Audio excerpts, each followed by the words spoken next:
She created it and is heading it up, so that was her excuse. What is she writing? Writing, creative writing. Creative writing. Yep.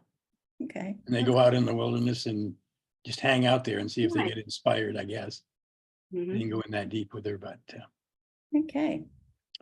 so anyway, Kathleen should be here as well, right? who's that? Kathleen should be here as well. She's a- Yes, that would be great if Kathleen was.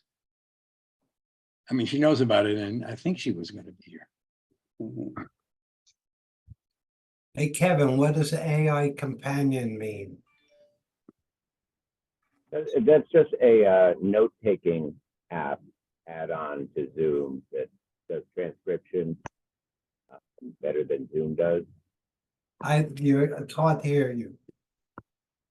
Sorry, it's basically a transcription. It uses AI to summarize things, not very well, but it does a nice job transcribing.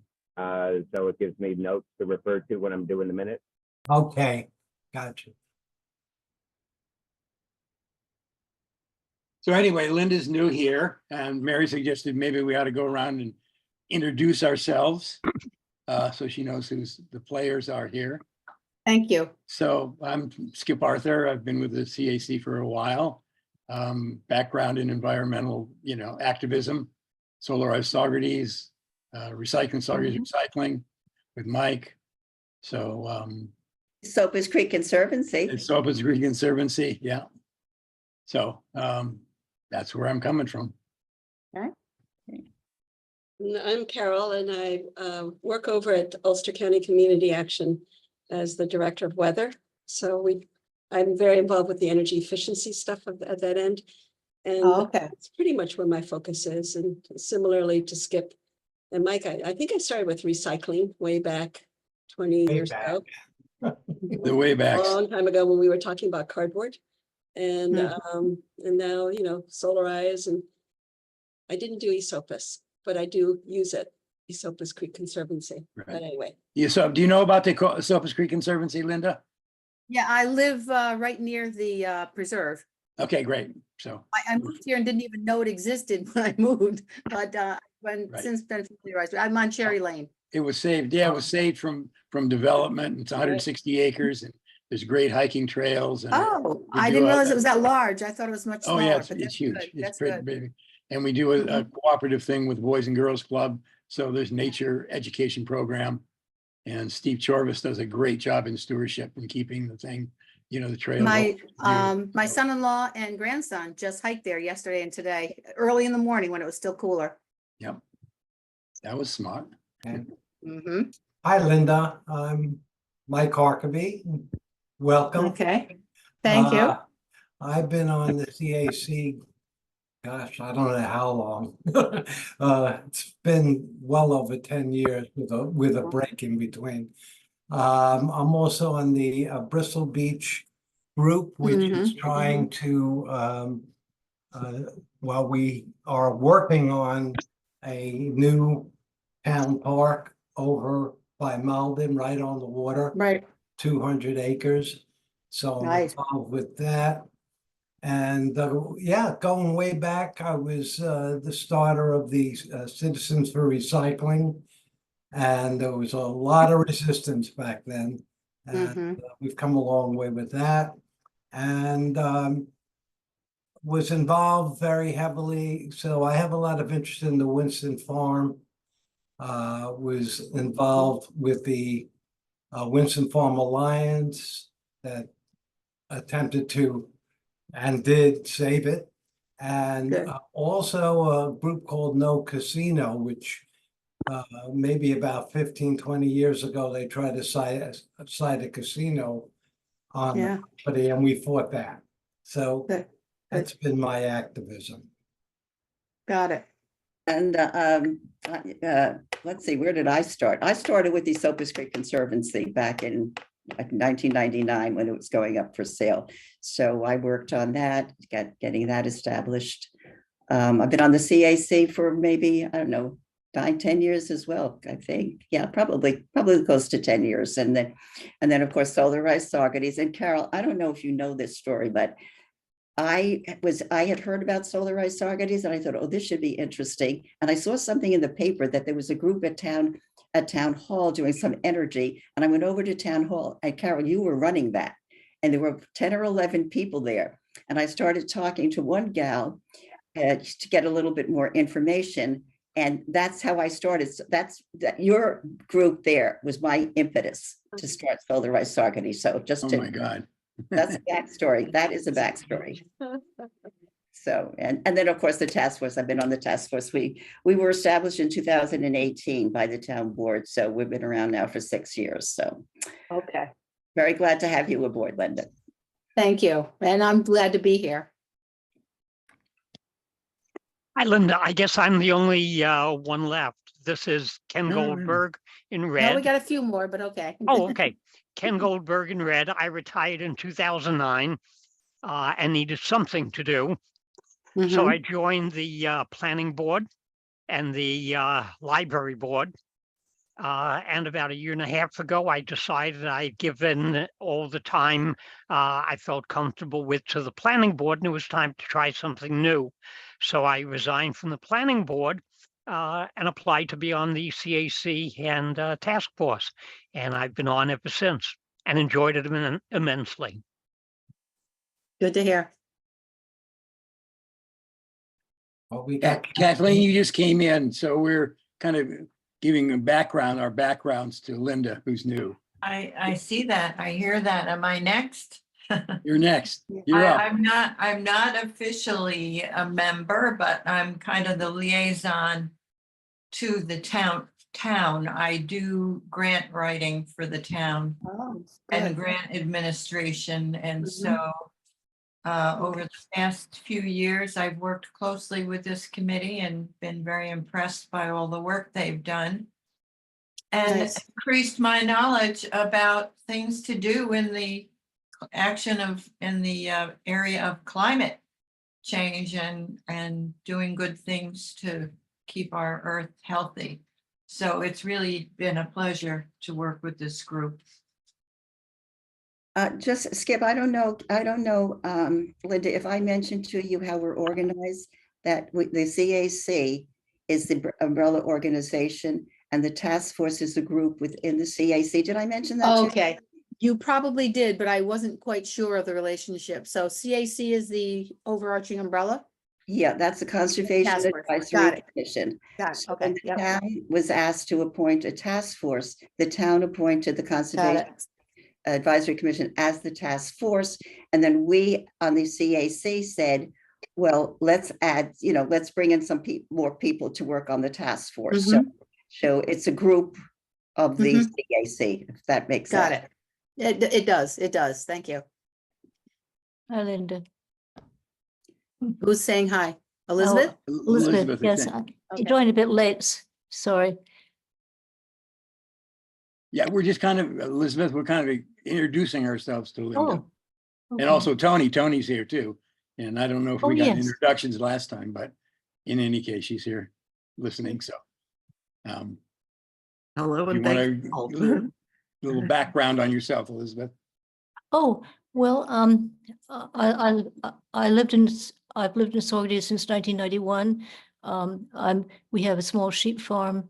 I'm interested in a lot of the CAC issues, particularly water protection and the sources of water for the future. And All right, good. And Tony joined us last week out of interest. So she's back again. So I take it her And- interest is still there. Is that true, And Tony? she's muted. Oh, Oh, maybe hi. not. No, Not I'm now. There we go. There you go. hello all. There. Apologies. Hi. Hi. Back again. Empty-handed apologies, but still very interested and feel like this is a very strong, solid crew. So Right. thanks for letting me be a part of it Mhm. again. I apologize. I do have to cut out in probably like an hour and a half. But Oh, happy to Well, talk. yeah. A lot of things will happen in that hour and a half. Oh, yeah. Mhm. Okay, so is that that's the crew that's here? I mean, we have that's the 3 crew. other members, Leslie, who worked for the DEC. She's really a strong, has a lot of knowledge about nature and Okay. is heading up the pollinator project, and Yeah. Doug goes to EMC meetings and is really great there. And Rob Irizarry, who joined I don't know, 6 months ago, and he's going to head up task force. And usually Zach, who's on the town council, is here also. He may be here Oh, right. later. And Okay. he's our liaison. So the communication back and forth between the town board happens a lot through Zach. And he presents reports and things about what people are thinking and brings our feelings to the town board. So, Good. And I met Leslie at the Repair Cafe. yes, you did. Yeah, she was the liaison to that. So Mhm. she's a real fireball. She was great. Yeah. So, Yeah. okay, so approval of the minutes. Of course, everybody read the minutes. When we went over there and I added to the minutes, I added the secretarial duties, which we had outlined last meeting, and the volunteer tasks that I added. So they're all delineated in there, so we know for sure what's happening there. As anybody, and Mary and I went over a couple of things in there and made some corrections. Does anybody else have any corrections, additions, subtractions? I move that we accept the minutes. I second. All in favor? Aye. Aye. Aye. Aye. Okay. I'll recuse. Are you admitting something? Yeah, I wasn't here or there then. Neither was I, so maybe but Right. The minutes look great. So anyway, we've kind of expanded Kevin's our secretary, our paid secretary. And so just to cement that, I want to have a motion to compensate Kevin at the rate of $20 an hour for duties outlined in the minutes. And I'm gonna go find it. I No, think it's you might have gone to the house, so I'm gonna check. That's fine. I wanted to. okay, so what? So he will request from the town compensation on the completions of those duties for each monthly meeting and inform the CAC chairperson of that action. So that's the motion. I don't know exactly Robert's rules of order here. You want to have some discussion on that? Well, I'll second it. That's Okay. second. right. Second it, okay. And then we Discussion. can discuss. So yeah, right. Okay. Well, Everybody in favor of doing that? Yes, I move that we approve the motion. Okay, all in favor? I, I, Yeah. Aye. Okay. not here. All right, so next, though we don't have a treasurer or anything, when we usually don't talk about it, the financials are going to become more important upcoming. There is, the repair cafe that we're contributing to. There's the pollinator garden that might need some more money. We talked about having speakers in that might cost money, and those speakers might be relevant to the water issues and stuff like that. So I contacted Diane Friedman, who's the town accountant, and got an accounting of what we have.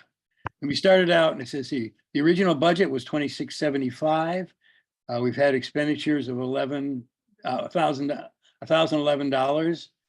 We got a $54 credit. This is all things she's outlining. So, and actually I found, she sent me the readout, and I found another thing that was actually, should have been charged to the planning board, another $60 charge. So all in all, we still have $1,778 left to spend by the end of the year. Kevin's expenses are going to run between $100 and maybe $120 a month. So that's $720 at the max to subtract from it. So that leaves us $1,058 that we can have to use at our discretion. So that's, when we talk about things, we can have that number in mind for the things we want to possibly purchase or support. So, That's actually very helpful, Skip. That's really very, very helpful for us to know where we are, financially as we go along. That's something we haven't been doing in the past. So thank you, Skip, for adding that. yeah, and that will be, it's not a huge thing. We don't do that many things that require money, but we have $1,000 to, work with the power line of the garden, the repair cafe, the speakers, and whatever else might come up. We have that. Sending people to conferences. We did that last year with Leslie. So at least we know now what we have to work with. Skip, do we put in for that every year, the same amount? We put in, not exactly what we did, we put in for an amount. If we use it all, we use it all. If we don't, it's not reoccurring. It doesn't get added. We request another amount for the coming year. And I don't remember, Mary, maybe you can Yes. refresh me on how we did that. I think it's normally $2,500 and we put in for a little extra for some reason and they just said, okay. So we can just make a request for what we think we want and they'll approve it or not. And because we're so good at producing, stuff that gets them grants, they usually are pretty open to accepting what we ask. What time of year is that due? What's that? What time of year is that when we make You're those right. decisions? I Do think you it's, the beginning of the year when they do the budget. January? No. Oh, Not? it's in the Okay, fall. let Mary speak on this. Yeah. We submit our budget requests usually in September. So it goes into the preliminary budget and then it's discussed at the town board October. It has to be adopted by December 10th. So generally generally September. And traditionally we have requested $2,500. And the history of that is when we got designated as a clean energy communities program, we got a $5,000 grant.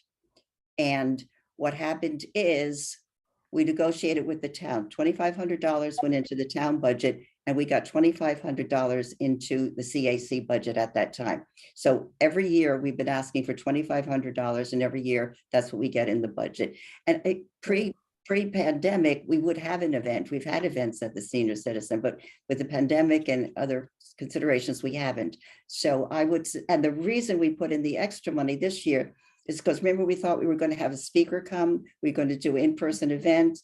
And then I also remember saying to Leslie, we might want a nice plaque at the pollinator meadow. Yeah. So put a little bit extra money in for that. So that's sort of the background on the budget. Okay, more questions? All right, so on to the Climate Smart Task Force. Rob's not here, but Kathleen is. Maybe you can up everybody on the status of what's happening there with our points and stuff. Well, what I can tell you about clean energy communities is that we submitted the $700 for points for the Zamboni, or we submitted the request for points for the Zamboni. That was 700 points and 200 points for a piece of landscape equipment. And I printed out an email to copy of the score sheet to people on the list that I think Kevin sent out. But anyway, we did submit for the energy code enforcement training. I didn't see it on this list that I printed out today on the scorecard, but I emailed Eleanor Peck, who's our contact at the program, and she said we did get credit for it. So I'm not sure why it's not showing up. Is she going to check that out? Well, I emailed her and said to her that I don't see it on the scorecard, so I haven't heard back from her yet. Right. So, Yeah, my experience, Kathleen, in the past has been, I would get an email from NYSERDA saying you're approved for, congratulations, you're approved for that action and the number of points. So, and they're very slow in sending out the email of approval. So it may still well, be. I got the email. You got the email for approval. I got the email saying that was approved, but it's not showing up on the scorecard yet. Okay. And I don't know why, but Eleanor says we got it, but it's not showing up. Right, so maybe we can make clear for Linda what this program is, the Clean Energy Communities Program. It's a program of NYSERDA. Mhm. And it's encourages communities to take certain steps to reduce their greenhouse gas emissions and be climate friendly and climate smart. And when you achieve certain number of points and complete certain actions, you get grants to go ahead and do something else. So this group has been very successful in getting a lot of points to get grants.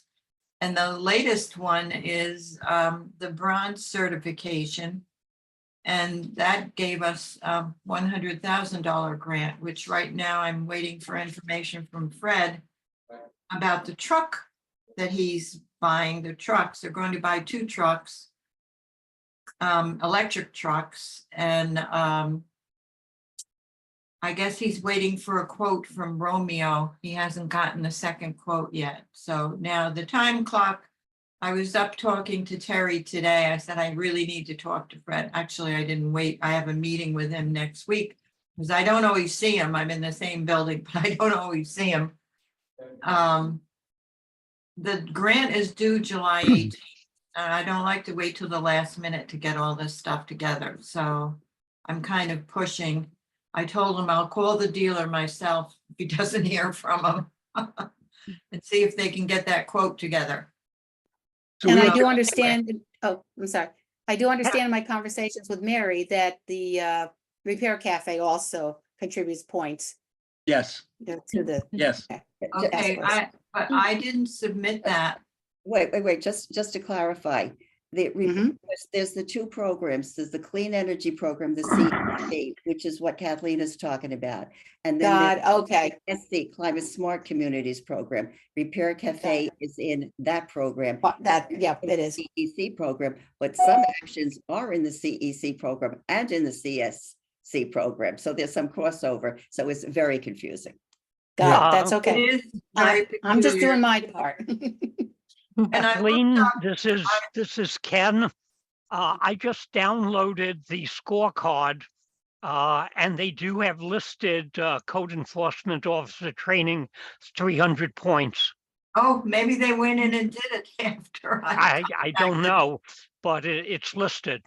Okay, good. Good, because we want it to be very official. Yep.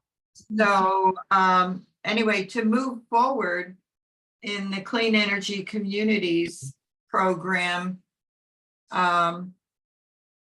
you can get more points and get to the level of silver instead of bronze. And so they looked, I looked up what some of those projects were that they said. Wait were a minute, I'm not clear. And I thought that the silver and bronze was the ratings in the CSC, not the CEC.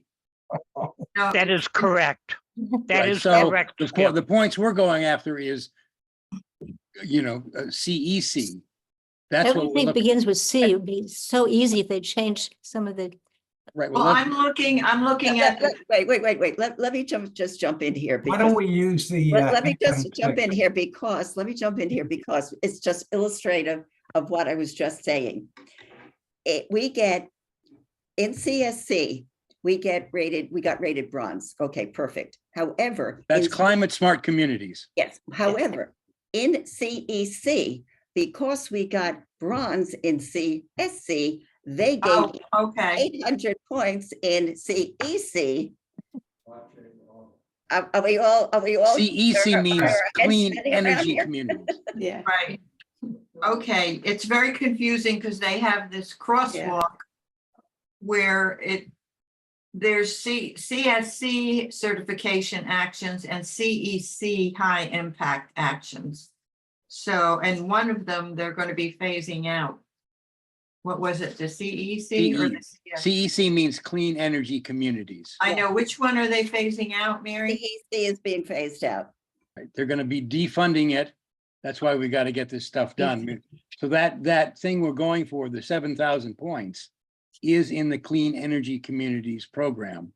And that's what we need the extra 300 to 500 points to get to that next level, which opens us up to be open to a grant of $125,000 to $175,000. We reached the 5,000 point level, and that gave us the opportunity for the $100,000 grant. And now we're looking to try to get that. And Kathleen, you're saying that we need 500 more points or 300 more points? No, we need 500 points. All right, so we need 500 more points. Because originally Fred was going to get 3 trucks, but then Highway said they didn't want a truck. Like I'm just going to look for something. So we're only getting 2 trucks, one for Greg Jorvis's department and one for the wastewater treatment So plant. we didn't get as many points as we had expected if we had Right. gotten 3 trucks, Right. but we're only getting 2 trucks. So So that means these- it's on us to get another 500 points if we want to get to that 7,000 point level and get the next grant level. So Right. the 3 trucks were originally going to try to be electric? No. Yes. Yes, the Yeah. trucks they have to Okay. be electric for us to get the points. Okay, good. That's So they're light duty trucks, which, if they ride around and inspect things and not a all. big deal. Yeah, it's not like they're carrying heavy loads or anything because they did someone cautioned me that you don't want to get a truck that needs a snow plow because they don't do well with a snow plow. It uses too much energy in the cold weather and the extra weight of the snow plow. So they're light duty trucks. I'm not sure if the town, I imagine the town knows about this, but the Office for General Services up is there to help get trucks and stuff for municipalities and for agencies like myself. You put in a request and they look around the whole state for you and give you some bids. I don't know if maybe you're operating off of that already. I don't know, but I could give you. I'm aware of that program. Okay, But Fred I think he's dealing with local that's fine. dealers. I don't know. if Understood. He's doing that Fred intentionally knows because about that, You but I might be can doing it. ask him if it's worth going through that program. I don't know. But he decided that he was going to try to negotiate for the trucks. If this is Ken, I've got a question. I know they are 2 separate programs. I understand that CSC and CEC. And Mary, you said that what Linda did will give us points towards CSC. If we manage to get to the silver level in CSC, it gives us several hundred points in CEC. How far away from silver level in CSC are we, and how many points are we going to get for what Linda did? Okay, question number 1. We have 184 points in CSC. We may have 189, but they had us down as 184, and we have to go to 300. Okay, and the Repair Cafe gets us 4 points. Not good. Not enough. But good, isn't it's that just- only have 2 of them in the next 5 years? So by the end of this year, you'll have those By points, the right? end of this year, yeah, after your Okay. event in October, we will get 4 more Right. points, right? in Okay. CSC, yes. So, just thinking forward, Ken, Yes. if they're going to eliminate CEC, I suspect there's going to be changes in CSC. So, while it looks like we need over 100 points, to get to Silver. silver, I think we have to wait and see what they do with CSC to see whether there might be a better opportunity to get more points in CSC. Yeah, I was just hopeful we were close enough that we could get to silver, and that would give us the points we'd need to reach the next level in CEC. Right. But unfortunately, no. We'll have to do it directly with CEC. Okay. When is the CEC program being eliminated?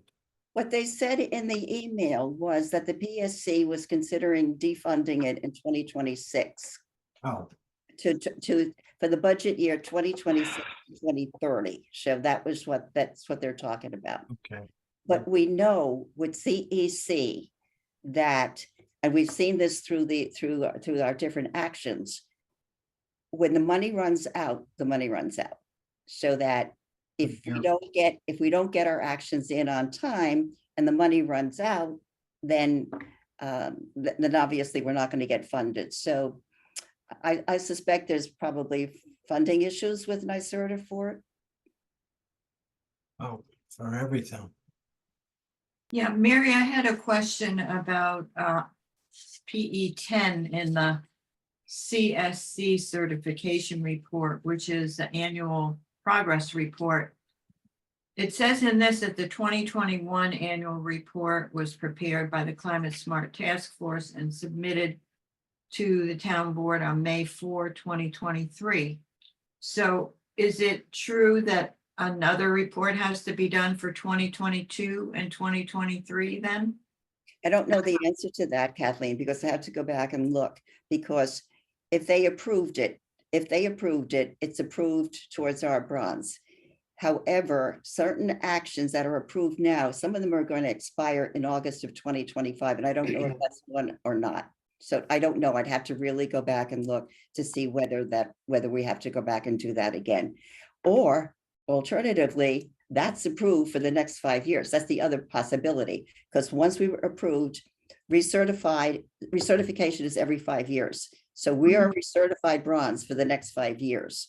So to answer your question, it could be either or. Well, if it's still something you can do, it's 4 points. I mean, if they still have it on the agenda, that you can get 4 points for that. But it may time out. That's the other Yeah, problem. that's true. It may time out, so they may want another report. But yeah.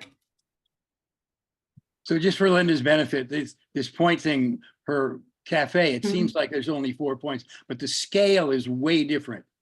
In the Right, climate right. smart I get that, communities, yeah. 4 points, and in the CEC, you do something and you get a couple of 100 points. In Yeah. CSC, you get 4 or 5 points, It's a depending on what you different do. scale. So Yeah. we only have to get 300 points for our next level in CSC.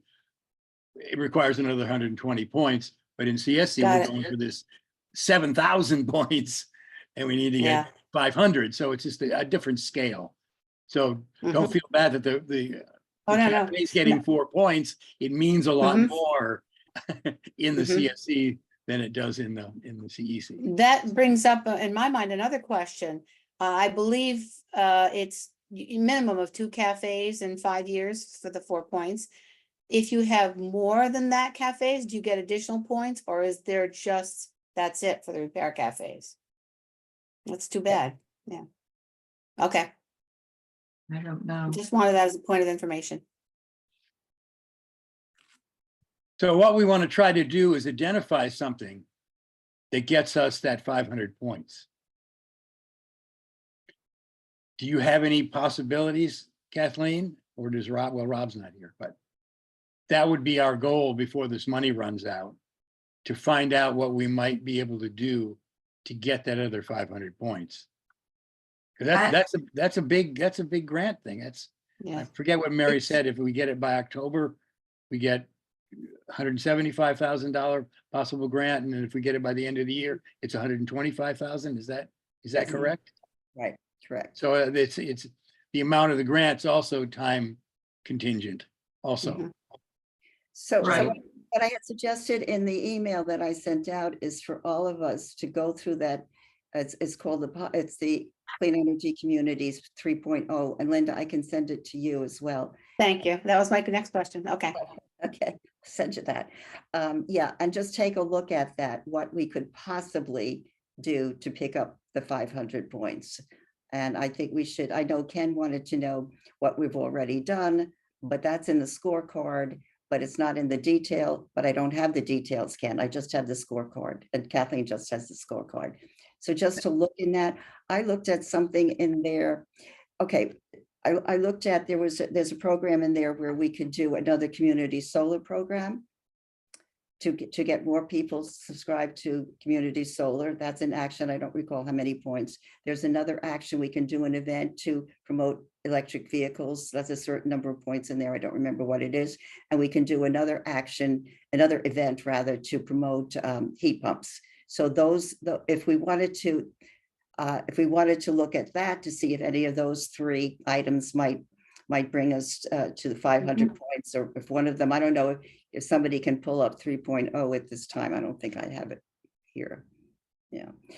Yeah. So anyway, no, I don't. Okay. Well, I have 3.0 here, but which one was it now? It's I forget exactly what it's called.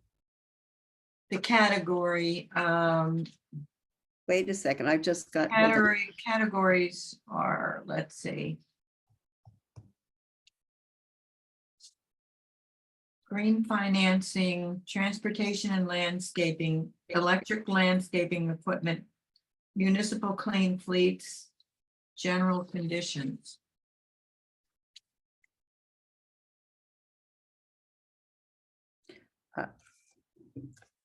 You know, Now, Zach's not here and you can't comment on this, but they went down and that organization, Greenway 77, who ran the recycling thing at the Garlic Festival that was very successful. He and Mike Ivino went and saw that facility with in mind to possibly implement something like that, not just for the Garlic Festival, but for the whole town. So if that's something, and he said he was very positive about it. Is there anything about recycling? Solid waste mainly. Yeah, recycling programs that would get us any points. And I don't know, Zach's not here. We can't ask him about where that would be at. But he was very encouraged. He was very positive about that. And that's might be something that happened. So that might be another area that we could get some points in if they actually went through and did that. Well, I'm not seeing that in this version that I have right now. It might be more appropriate. It might be something that would be in climate smart communities. I think that Mary was trying to describe to me what the difference between the intention of energy CEC and CSC. And the CEC seems to be more specifically things like buying trucks, putting in charging stations, stuff like that. And the CSC is more like overall, doing greenhouse gas initiatives and recycling and stuff like that. So, Well, I have the CEC document. I don't have the climate smart communities information right now at my fingertips. Yeah, just to pick up on what Skip was saying, the CEC is very much energy efficiency, greenhouse gas savings. And as Skip said, the CSC has broader, different actions that environmental. Some of them are environmental. For example, in CSC, we got points for the town got points for appointing a task force, for appointing a coordinator. We got points for our website. We got points for when we had our Facebook page. We got points for our Go Smart, Go Green Fair. So as I said before, there's overlap, but CEC is very much focused on energy efficiency. So that for me is the main distinction. I'm just trying to pull up, but I don't see it in my files here on my phone. But anyway, so why don't we just all take a look at that 3.0 and see, maybe there's two actions, a 300 point and a 200 point. I haven't looked at it carefully enough yet. So I was thinking about your community solar EV and heat pumps, and they're all around electric and energy efficiency. And I know the New York State is promoting heat pumps like crazy. And I personally don't have a good sense of how this all works and what kind of programs there are and who would benefit. And they're trying to get it so that low-income people could also afford or have heat pumps on their homes. So it would be great from my vantage point to have some sort of event that covers all three if possible. Maybe that's too much, but it seems like some people would be interested in community solar. Some of them would be interested in EV, and some of them, like myself, would be interested in heat pumps. And so anyway, I just wanted to put that out there. I don't know how many points we would get. That would be a driving force as well. And I love the composting stuff, so we'll see. Well, you know, maybe I would that, be interested in maybe if trying the to do that. Greenway thing in implementing a town-wide, you know, waste disposal, you know, reduction thing, maybe if that is specific to the climate smart communities, as Ken pointed out, if we can get another 120 points there, you know, that puts us over the top for the silver. So even if it doesn't, what the town's thinking about with Greenway doesn't apply to CEC, maybe it applies to CSC, and that would help us in that. That would be a strategy, you know. Not that they're important in and of themselves, but in our thinking about, you know, landing a higher grade in each of these things, maybe that's another way we could look at it. That's a great point, Skip. That's a great point. I found my PO9, PO 3.0. I have to just keep scrolling.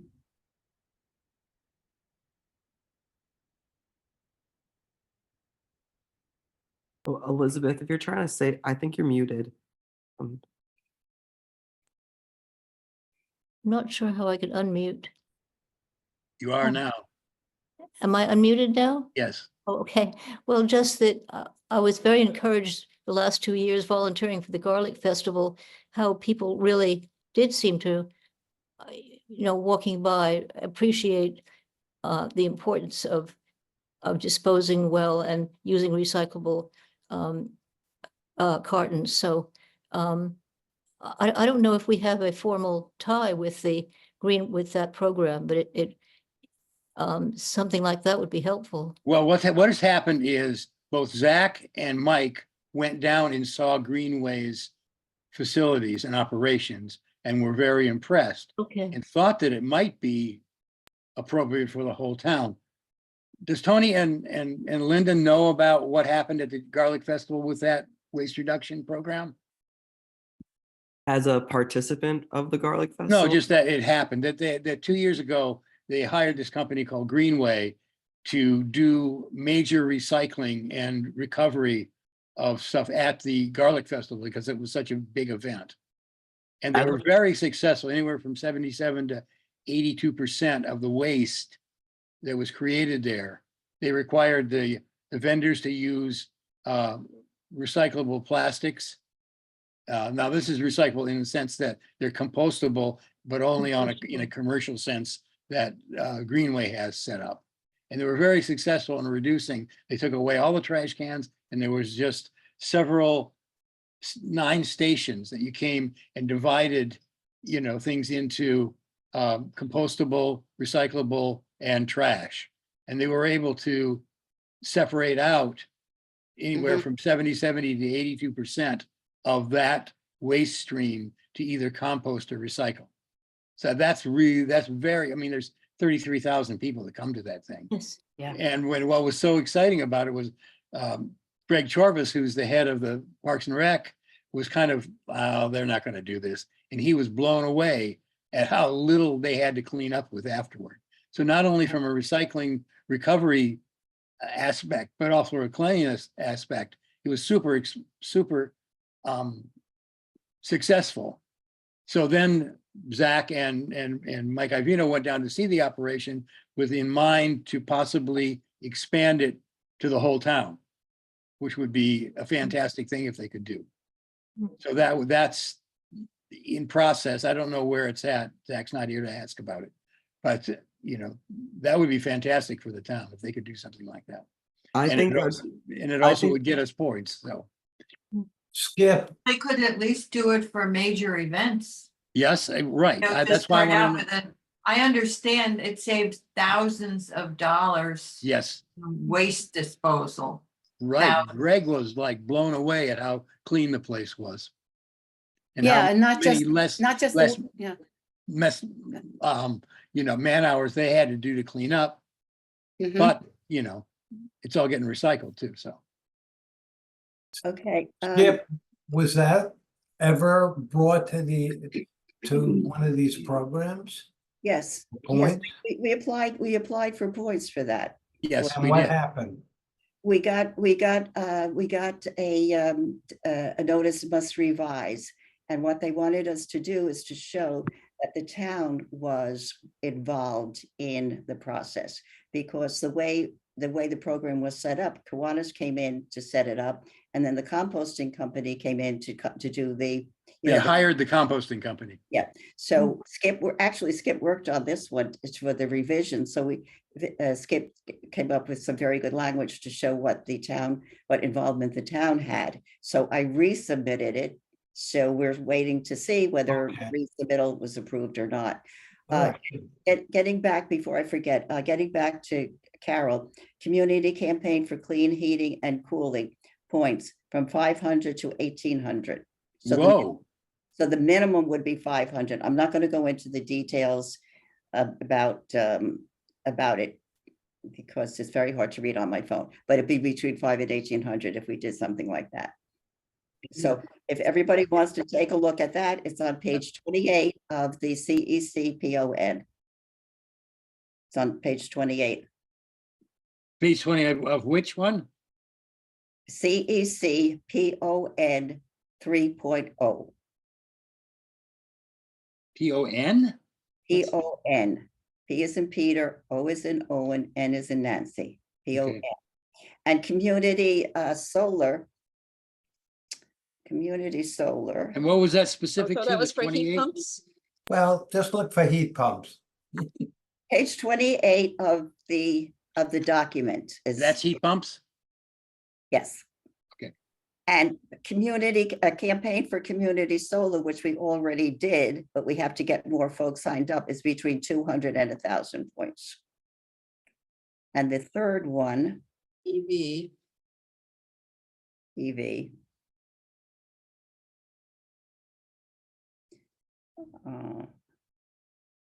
I'm not finding it. Oh, electric vehicles is between 200 and 1,000. And it depends on whether you're a large size community or small size community and how many folks you get signed up. So, okay. Okay, thank you. So I'm game. I'm thinking October, November, but I don't know. I have to figure out where my energy and focus can be, but I'd love to be working on this. On the heat pumps? Yeah. Yeah, that Yeah, well, if we did it after October 1st would be that, and we got approved for it, would be $125,000 grant. I haven't read the details on this, folks, because it's too small on my phone, but because as we know with these programs, there's always little details that. Devil's in the details. Yeah, so that's why I say, let's all take a deep dive. I mean, that was the case with the, one of those actions was a public event recycling, and we put in for that because of the Garlic Festival. And it was an astounding success from, any vantage point. But they brought us back and asked us to revise because they wanted to know the nitpicking details of how much the town was involved and where they were involved, so that's right. The devil's in the details, what details they wanted. So we wrote a narrative about it and sent pictures and everything. And I don't know if it ever got approved or not. Did the revision get approved? I haven't heard yet. Right. Okay. So anyway, what we might have to do to get those points, Right. and what kind of, affirmations they need, backup they need to prove it. Okay. Okay, so can we move on now from CAC, CSC? Are we all confusingly confused? Well, Okay, so next thing is Linda and the Repair Cafe report. Attached her Okay. report to the outreach, so you have that, but Linda can explain. Yeah, I'll just go into a little bit more detail for those of you who may or may not be familiar with Repair Cafe itself. It was started 15 years ago in the Netherlands and then came here in 2013 to New Paltz. And it's just been exploding ever since. So people are on board with fixing rather than tossing their items.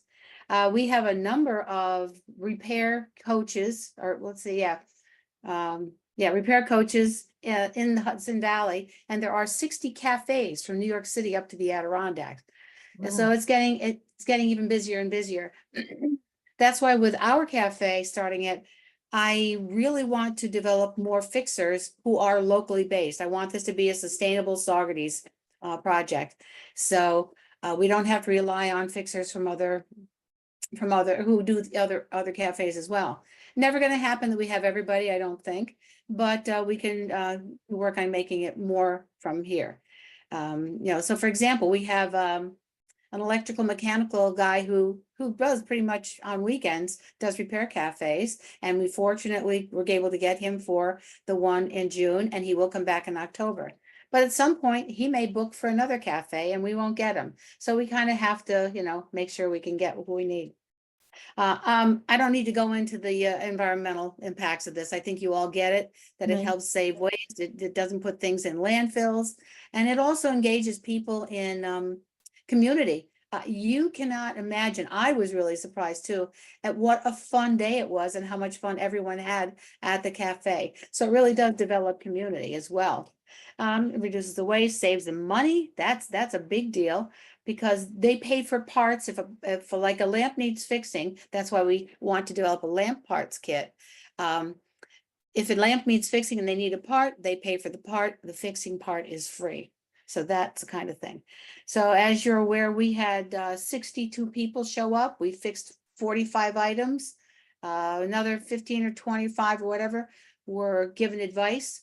Some of the newer items are the most difficult to repair because they're not made to be repaired. Right. So broken part, you brought in an iron, it's not heating. So that's difficult to fix. So I'll say, so that's where we are. We had a good cafe. We had a lot of fixers. Part of the process is I had 3 fixers that week call and cancel. One had COVID, another had a family illness, somebody else had an accident and they had to take over for them. So there are, a number of issues that go with that. But we had a good time, and we're going to have another one in October.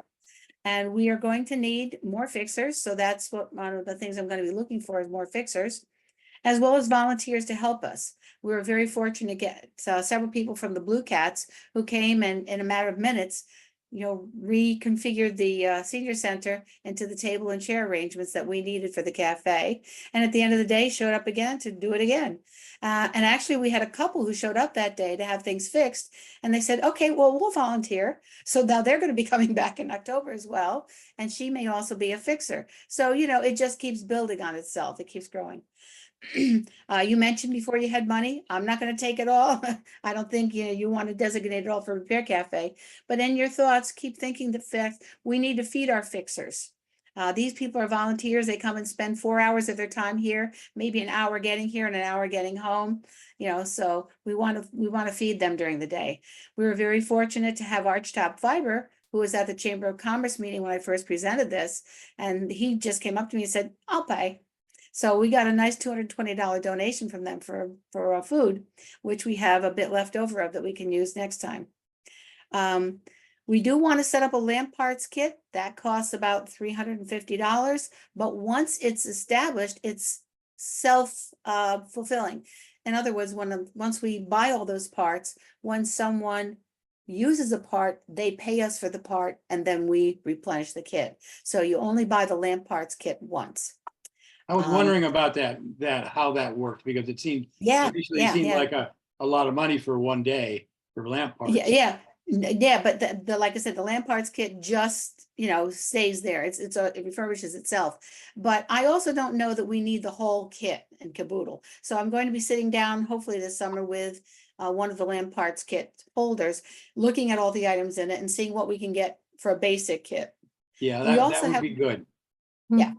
And that can be a lot less. And also I've talked to Rick Smith at the hardware store, and he's on board. He immediately donated 3 extension cords for us, if we need them. And he also said that if we come across a part that we don't need, call them up. If they have the part, send the person down there, they pick it up. He gives them the generous discount. They come back to the cafe and we fix their item. Oh, that's So he's on board for that. And I would really very much like, I know I've seen the kit and all the prices have Amazon prices. I really would like to buy locally if we can. I'd like to go through Rick, and see if we can do it that way. So I'll be putting together a partial kit to see how far that gets us, And then we did get some donations that day. So I'm looking at signs. We need signage. I don't know if you follow the VFW signs. I love their dinners. So I noticed where they are coming around the curve, coming into Saugerties at the top of the hill past Berkeley Heights when you first come in the village. And then there's one as you exit, I call it exiting the village toward the throughways. So I want a couple of signs, probably like those, exploring those. I haven't gotten a call back yet from the guy who makes them. And then volunteers, fixers, thank you to the Climate Task Force for doing our printing for us through Leanne. That works very well. So she did the flyers and the forms, and I'll be reaching out to her again to do that as well. So that's a real quick rundown. Any questions you have or more information? I was just going to add, Linda, because I got very excited about this when Linda said that she had to feed the fixers, and she talked about Dunkin' Donuts. And I said, oh my gosh, I said, my granddaughter won five $100 gift certificates to Dunkin' Donuts. Yep. And so I called up my granddaughter, Maggie. I said, Maggie, do you have any $100 gift certificates? And she said, sure. I said, would you send them to me? Would you send it to me? She did. So if you see on the supporters on the list with those who were supported, if you see the name Maggie Gordon in town, we don't know what business she's in. But it went better than that. She gave us $100 gift certificate to Dunkin'. When I talked to the Dunkin' manager, told her about the cafe, asked her what they could offer us, she offered us a 2-for-1. So that 100 became 200. Oh, wow. So Wow. if we bought a box of coffee, they would donate a box of coffee. A box of munchkins, they donated a box of munchkins. So we still have enough left on that for the next cafe, Wow. That's great. I really, because America has seemed so much a throwaway economy, that this is an antidote to that, excellent antidote. I was interested in the past. There was a wonderful local author, Vernon Benjamin, who I think offered his services to edit if anybody needed editing skills. So even though the focus here is mechanical and fixing, lamps and things, I was charmed that Vernon Benjamin, he died last year, I think, but he offered. So he won't come to our cafe in October, obviously. Oh, No, but I thought it was a good idea anyway. Yes. Well, that's it. We got a new person too. Once we had the cafe, I got a call from the woman who owns Celestial Dolls. And she hadn't heard of the cafe. And I'm like, okay, well, we got to do a better job of getting the word out. There's still people that don't know about it. And she wanted to volunteer as a fixer. So she'll be there in October, restringing old dolls, Oh, so. Have you got We're not somebody sure that how- does sharpening? It seems like a lot of people were. That's asking the about- lack. knife We sharpening. don't have knife sharpening. We did have somebody who sharpened lawnmower blades, but that's only for the electric lawnmowers, the gas powered or whatever, self-propelled. Because we had a gentleman come in with, this is a nice story for me anyway. He came in with the old reel mower, the push mower. And of course, this guy didn't sharpen those blades. So next thing I know, I see one of these reel mowers up for grabs on Buy Nothing. And I thought, I would love to have that. Now, listen, me and my new knee, we might not be ready to do that, but I think I could push that around part of my lawn. So I got that reel mower. It's the one that he brought into the cafe because he couldn't get it sharpened. So he got rid of it. So that's my next stop, is to Smith's Hardware and to find out how I can sharpen it. Yeah, that takes a very specialized machine. I had reel mowers a Well, you long can- time ago. You and can, it I takes think a you can do it special by machine. hand. Can't you do it by hand as well? No, because it's got to be, every one of those blades, there's like 4 blades on there, and they're helical. Yep. Each Mhm. one of them have to be exactly the same. As Okay. it comes 'cause, yeah, across it's the bar. It has to be exactly the same. If it's not, and be very difficult by hand to sharpen each one of those exactly the same. Wow. I got my work cut out for me to find someone to do it then, but, Right. There is a but so guy, there's, there was a guy 20 years ago who had that machine because I had him sharpen it, but I can't often. I don't, Yeah. I think he's probably around or alive anyway. He's pretty old. but again, that's the community development. So now I've got this activity to do. I was at a previous cafe and I had a little doll high chair that my granddaughter played with here. It all dried out. It started to fall apart. All the, pieces came apart. I had it glued together at one of the cafes. And I asked the wood person, here's my project. I wanted to convert my daughter's crib into 2 desks for my grandkids. She was too busy, sent me to someone else. I went over to Mohonk Road outside of High Falls, and I now have 2 desks made out of my daughter's cribs. So there's a community building. He's a repair person. So there's just a lot of different serendipitous things that come out of the Repair Cafe. That's great to hear. You're mentioning grandchildren and so on. Makes me think our family is here, and so I'm going to have to sign off for now. Our daughter's getting married on Sunday, and we have a lot of family. Congratulations. Good luck, Elizabeth. So thank you very much. Have a Mother of good the evening. bride, mother Thank of you, the Dawn. bride. Thank you. Okay, so the next Repair Cafe is on October 5th. October 5th, yep. And what and can we're you gonna be able use for help for that? Mostly help setting up, unless you're a fixer. We need fixers, obviously. We need to develop more of our own crew of fixers. We need help setting up. So the cafe runs from 10 to 2. We need help setting up from like 9 to 9:30. That's when the fixers start arriving. And then we need help at the end of the day, say from 1:30, 1:45 on, to restore the center, the chairs and tables the way they're supposed to be arranged at the end of the day. So there's that. And then, as I said, the money part, I'm going to ask again the people who donated before if they will help us out with that. And I'm going to be talking to, as I said, to find out, get an amount of money on lamp parts. I don't have all that figured out yet. Linda, I might potentially have some fixers to send your Oh. way. What is the best way to make that connection? Can you email me? Yeah, All right. Are you on the, did you get all the emails that were coming around did. for this meeting? Okay. yes. All right. So I should be on that list, LK Armor. Awesome. Thank you. Okay, yeah. And if you can't, we'll figure out a way for you to contact me, but I think that would be great. And what area are your fixers in? One would be more like gaming fixing or computers. Okay, yeah, we did have a computer person there, and it was great, and yeah, we could use that as well. The other would be more like a fabric, like Good. tapestry, embroidery kind of. Perfect. Yeah, the 2 biggest areas are lamp fixing or electrical, mechanical, and then textile, anything having to do with sewing, mending, repair, that kind of thing. Awesome. Good. Okay. All right. Thanks, onward. Tony. Pollinator you. Meadow. So Leslie's not here, but she sent around her last report.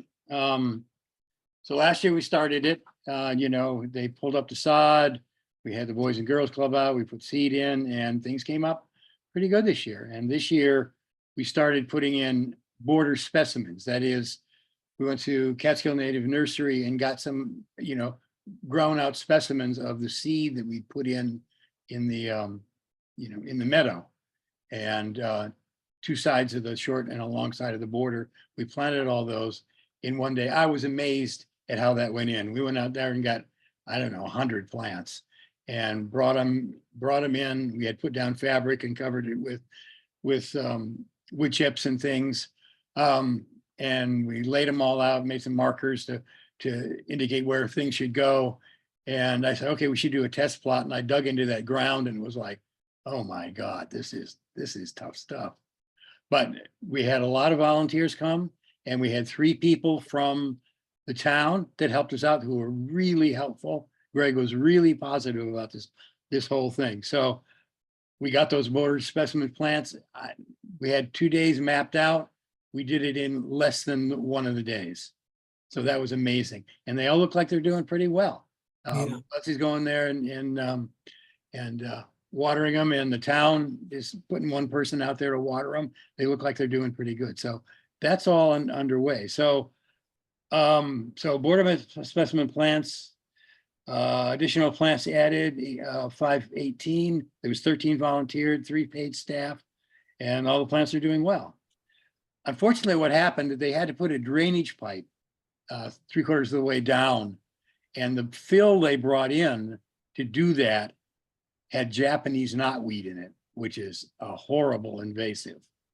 And Greg was informed about it. He said he was sorry.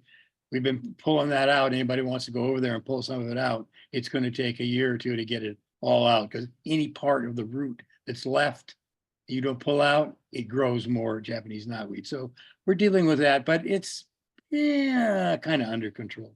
And there was a couple of other things, something called wormweed wallflower and prostate knotweed and jump seed. There's 3 invasives that we're going to have to pull out. But in general, what we planted there looks like it's germinated and doing pretty well.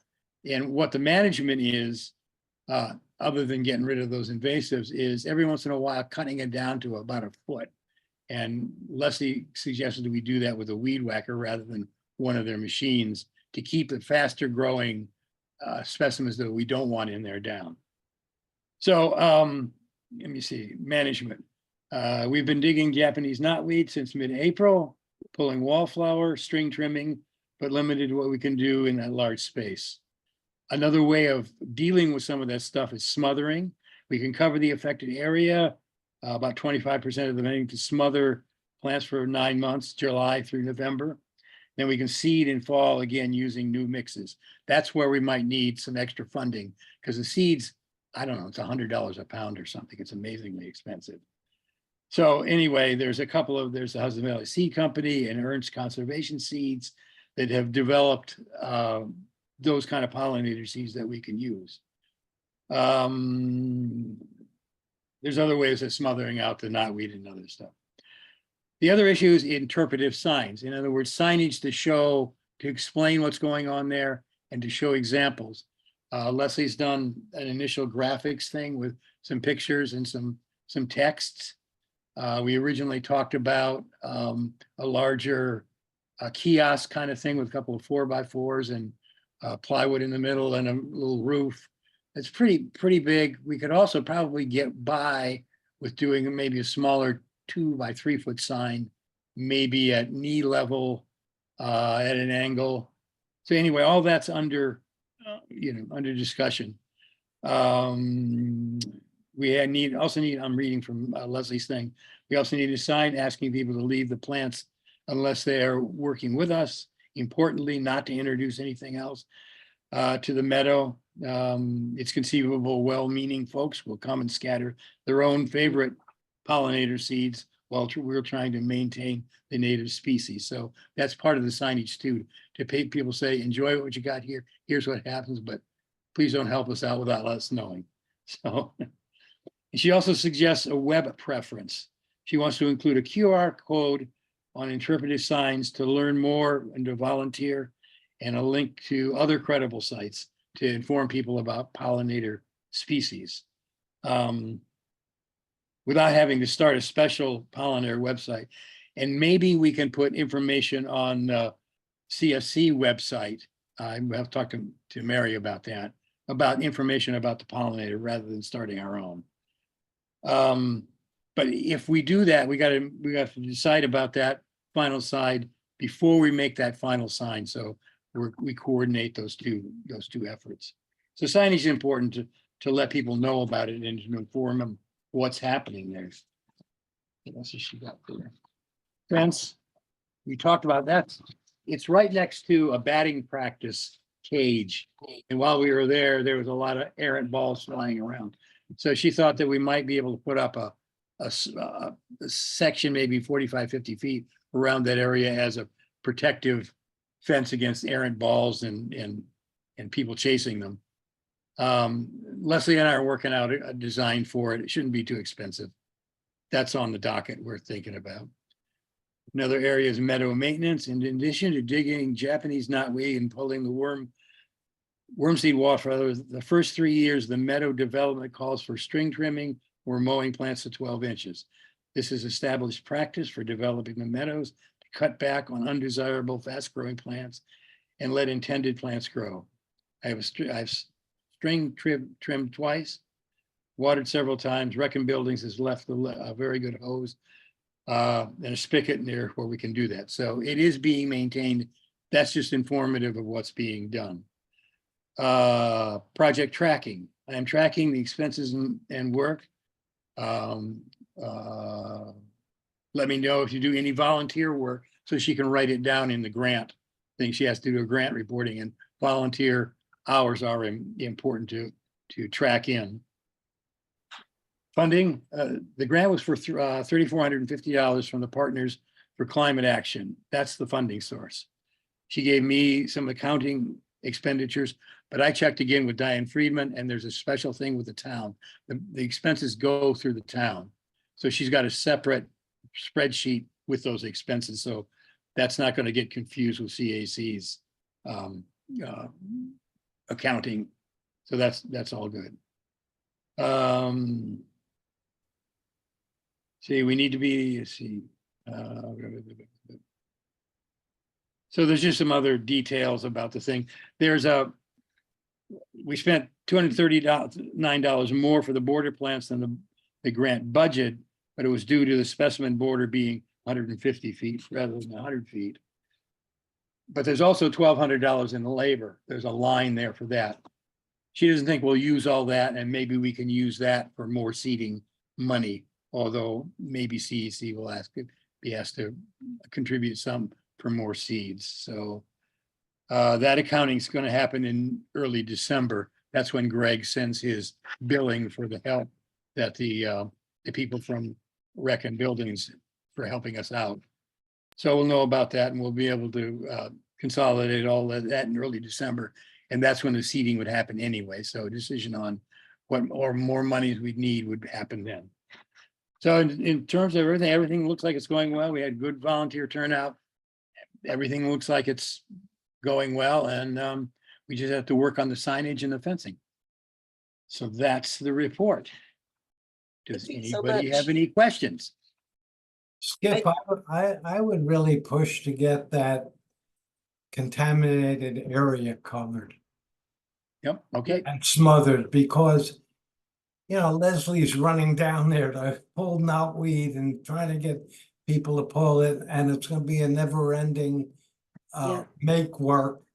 And you'd rather have people doing positive work than pulling out weeds. Okay, so in this report, her suggestion there is covering it for 5 months. Right. Well, So we have to buy tarps or plastic and Yeah. get some people out there to help us to do that. I would be happy to help Okay. once you do the get the. Okay, so I'll report back to Leslie that the suggestion is we do, if everybody's in agreement, we do that covering if that's going to be what's needed. And then Yeah, we'll she reach out to also- volunteers. for Yeah, that. I mean, she also talked about the alternative of using cardboard, I think it was, but we would have to create, I don't know how large this site is. It's, Know how many square feet we're talking about? 100? Large, yeah. oh, wow, way more than 100. Way more than that. Oh, yeah, 100 is So 10 then- by 10. okay. What This she is, this is what 20 she by said- 30.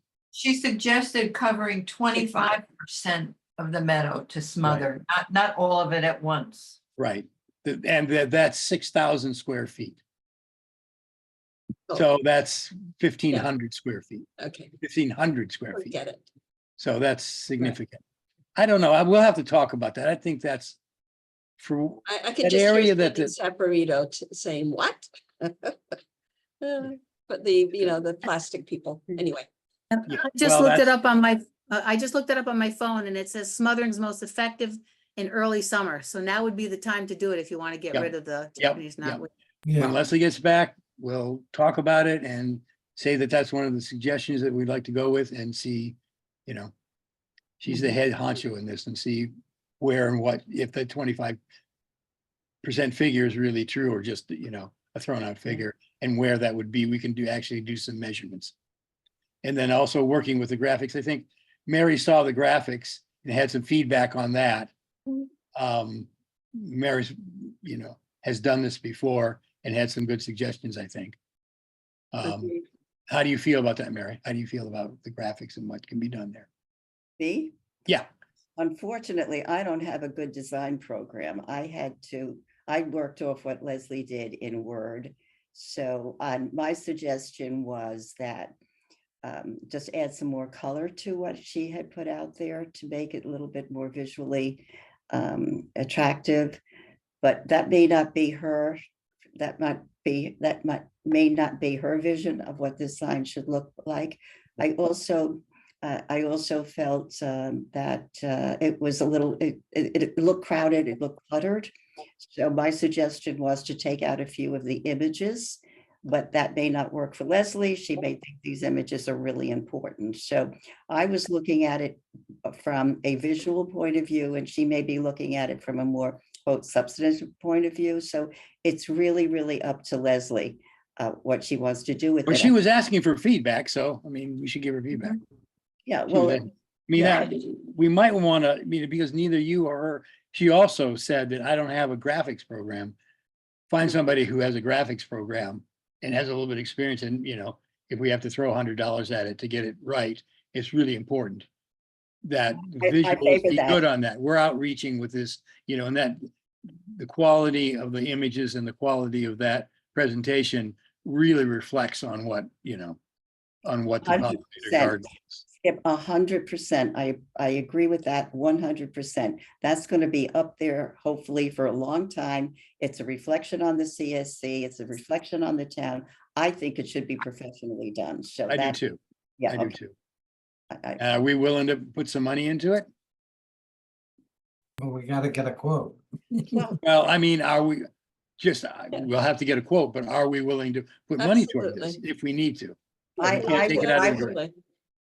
I would support put money into it. Also, when we started Climate Smart Saugerties, I approached Mark Smith, and he's a graphic designer, and he designed our logo back in the day.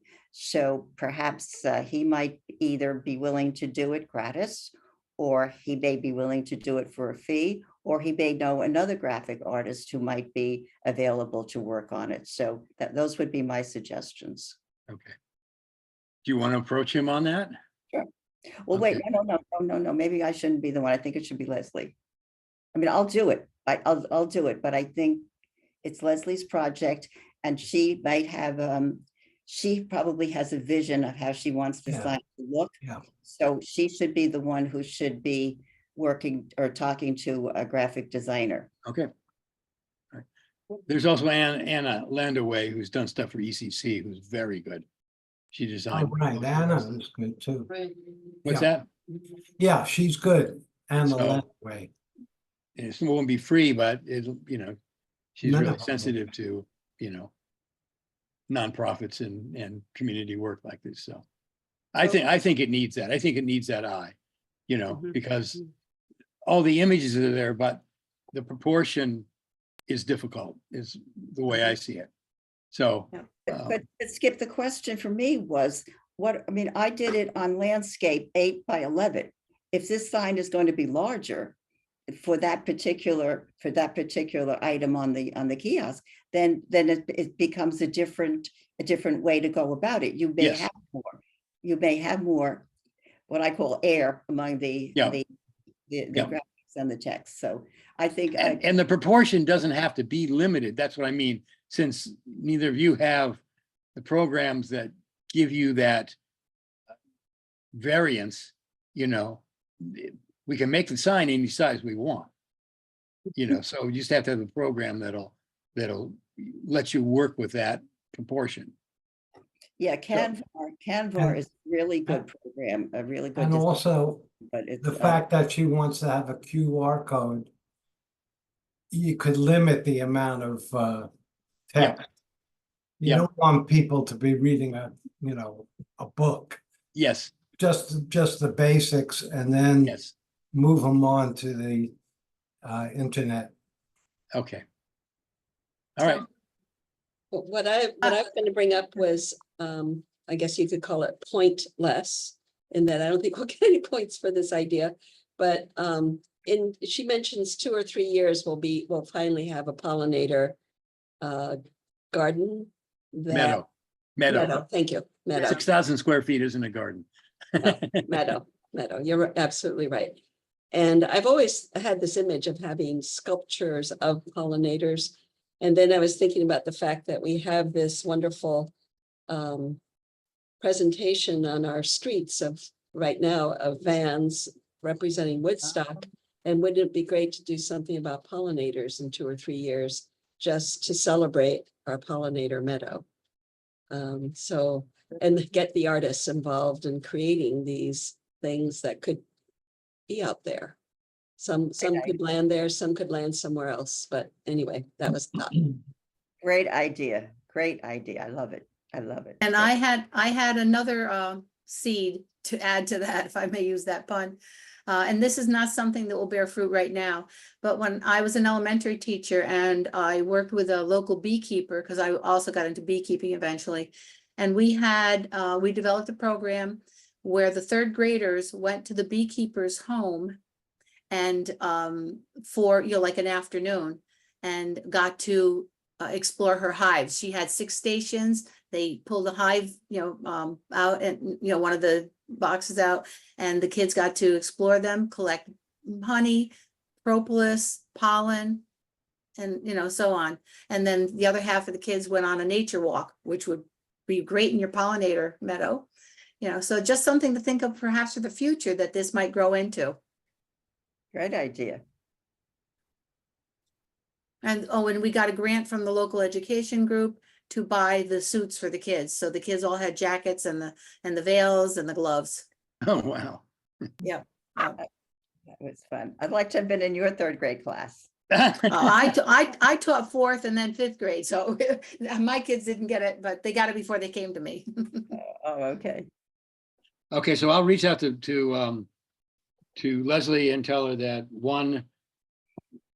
the covering idea is positive for us, and also possibly finding a graphic artist to do the finals on the sign. The interpretive sign might be a way to go, and we're willing to shell out a little bit of money for that.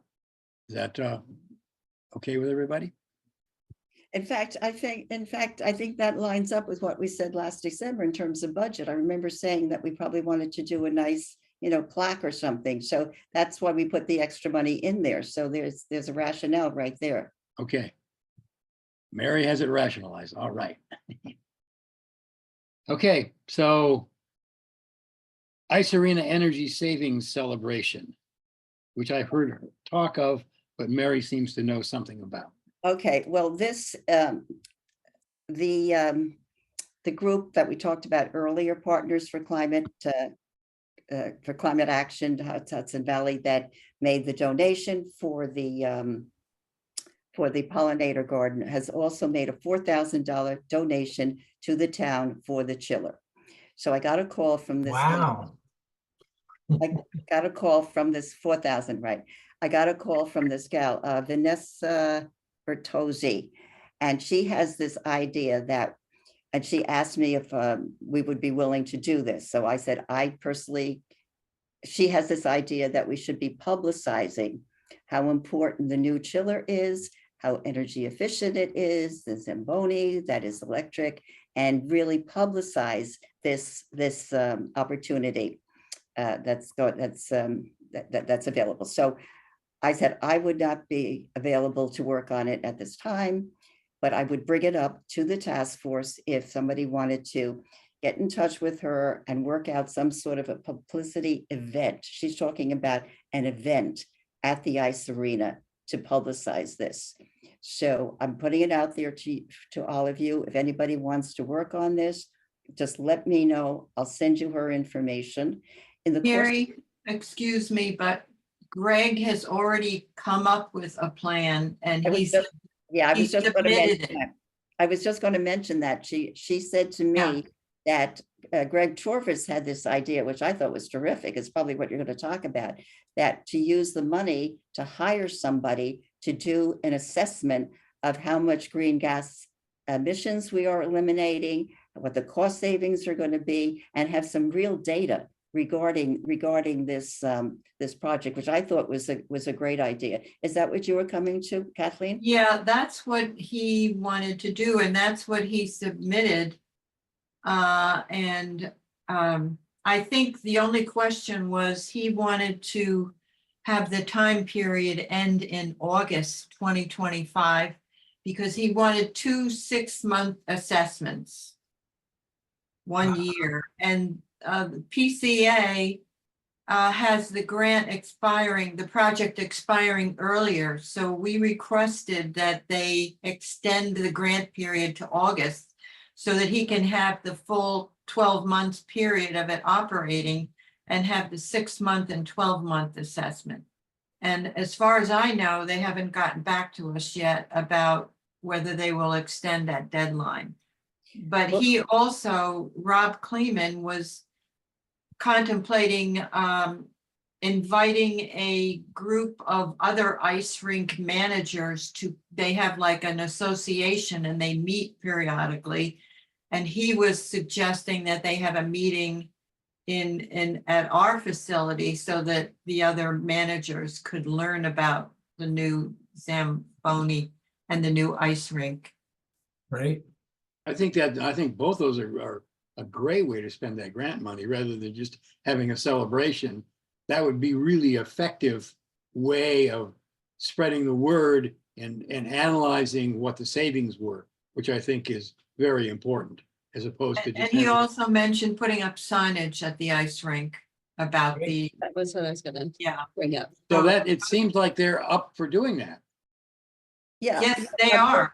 Greg is up for it, and Rob Kleeman, yes. Right, that's great. I, Yeah. I was thinking it would be great to have some signage. I don't know if it's safe or not to have it right next to a chiller that's using, I think it's using a particular, what is it, ammonia? Is that the kind of chiller Yes. that we're using? And Yes, it's using a different refrigerant Right. than what they used to have that was. right. Yeah, And it's not free on. then I started thinking about when we've done so many different kinds of elements, I guess you could say, for helping our environment. And a trail comes to mind, the energy efficiency trail, or the, I don't know, the save the planet trail, or and anyway, but I think signage would be great to have, absolutely. Okay, so I will get back to Vanessa and say, and explain to her that that the town is is planning to go forward with this other idea, which makes so much more sense. I couldn't see. It does. anything. I'm just confused by the fact that, when did she contact you? Oh, I would say, oh boy, I'd have to go look at the exact time. I would say probably it was after the last meeting, so right after the last meeting. And I know it was like 3 weeks, it was probably 3 weeks ago, because I remember thinking we're not going to meet now until probably, yeah, I would say 3 weeks ago that she contacted me. So Wow. but it doesn't make any sense even to do any kind of an event there before you have the data, before you have really something to Yeah. present. Yeah. So, I'd vote for letting Greg take the ball. okay. Also, Kevin has a couple of messages in chat. We should check the chat occasionally. So what do we got there? He said, well, he suggested a movie, The Light Bulb Conspiracy, and he also said his daughter's a great skater, by the way, and the club might be involved. And maybe at that point, when Greg does his whole thing, they could get involved. Yeah, great. Yeah, I think it's more appropriate that Greg and his team, the guy who's overseeing, and what's his name, Rob Kleeman, who's oversees the thing, be the lead agency in that, because they're so closely connected to it. And especially if they can use what's happened there to outreach to other facilities, that's a great, Now, that would one be the thing question, to get together to spread the word. down the line, we're gonna get good hard data. Yes. And maybe we can manipulate that into some points. Yeah. Well, you know, once. Yeah, no, I understand what you're saying, right? This is a study that's done and you're gonna get some good hard data, and that's the biggest draw on electricity in the town. Who knows? We might be able to massage that into points. I wonder if that's something, again, wish Rob was here, I mean, something to talk about with Eleanor. Let her know that this is happening, and how would this, you know, go with either CEC or CSC? How could we use that data? She would be the one who knew about that. would Yeah, know well, about that. it's down the road. Good thought, Mike. Okay, any more comments on that? All right, so we added to the agenda, there's going to be a webinar on CEC, CSC coming up, and they want feedback from towns who are involved. And it's going to be on the 24th. Mary said she would be willing to join up with that. You know, the problem is they only want one person per municipality, and I think it would be very good if at least Rob could be there Yeah. overseeing what was going on so that he could learn about what problems and what solutions were involved, because there's a lot to learn there. So I wonder if there's some way we can get him to be on there too with Mary, to hear, all the different things, that the problems and the, hopefully the successes also that the program has done. Well, if he registers, generally, if you register for, as you know, these webinars, they are recorded and then you get the recording. So that might be something that, some way to pursue this. If in fact they are, in fact, that's going to be their model to record it. So maybe he could check with Eleanor and see if it's going to be recorded and whether he can Take the lead. yeah. Well, he said he registered already, actually. Oh, okay, good. Have you registered, Mary? No, I didn't register yet. Okay. There's 2 sessions. One starts at 9 and one starts at 11. Yeah. I had to switch around some things. So I was planning to register for the 11:30. Oh, this at 9:30. I'm sorry, 9:30. Well, maybe one of you can go to one, because he registered for the 11. He registered for 11? Yeah, so maybe you both can go. I think they think they're going to have so many people there that they don't want too much at each session, so they can actually address concerns, in a better, more efficient manner. I would assume that's why they wanted to limit it. So. And I mentioned this to Skip, that what I would like from Kathleen and from Ken and from Skip and anyone else who has been documenting any actions for this program, to give me your concerns or the issues that you saw with it and what was positive and what might be improved. So if you can send me some of your ideas about your reactions to it, that would also help me, because I have some points that I really want to make. Okay, let's do that for Mary. I mean, it's really important that they get feedback, because I think they're doing this webinar, they're going to reassess everything. They're phasing out CEC and they're going to kind of merge the 2 programs. So I think they're doing this to gain knowledge about how to do that. So it's kind of important that they get our feedback on this, what's been successful. And Simplification would be great. yeah. We're always confused. I mean, one thing We're is always that confused by these programs. I think that's a main thing. right. Keep That's it one of the simple. main things.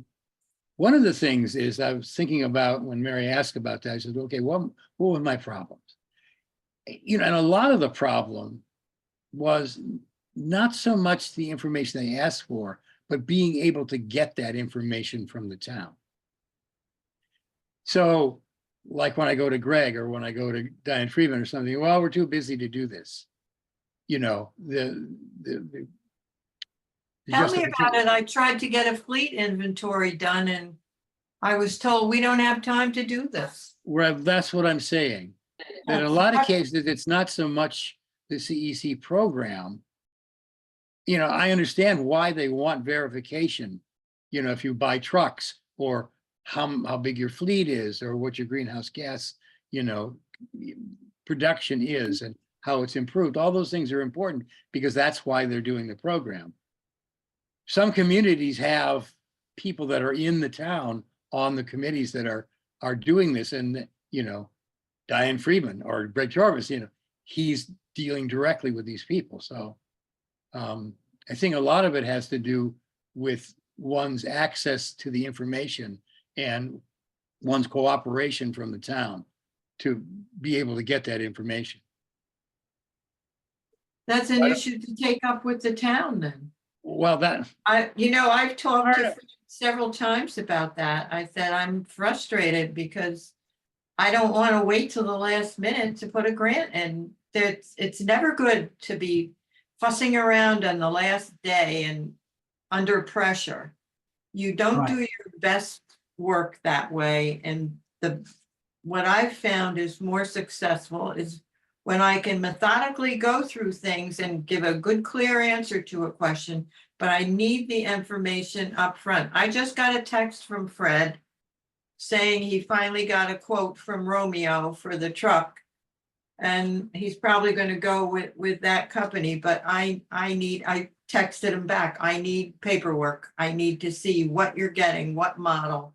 Yeah. I need the details, how many miles per gallon, what's the model name, what's the VIN number.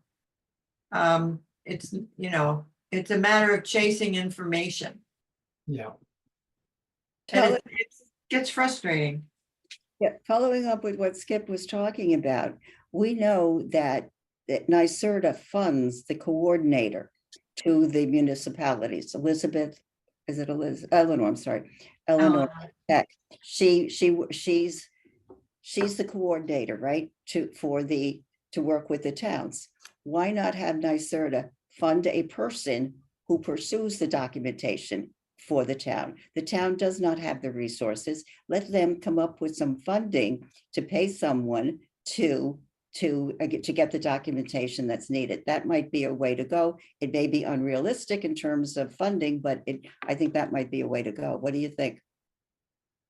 I think that's a good idea. you can offer that up and let them know that that's the problem, that, you got a group of volunteer people who are not in the town government, don't have access to the information, to the invoices, to the, that stuff. And it's difficult if there's nobody there, it's not a professional to analyze that stuff. So.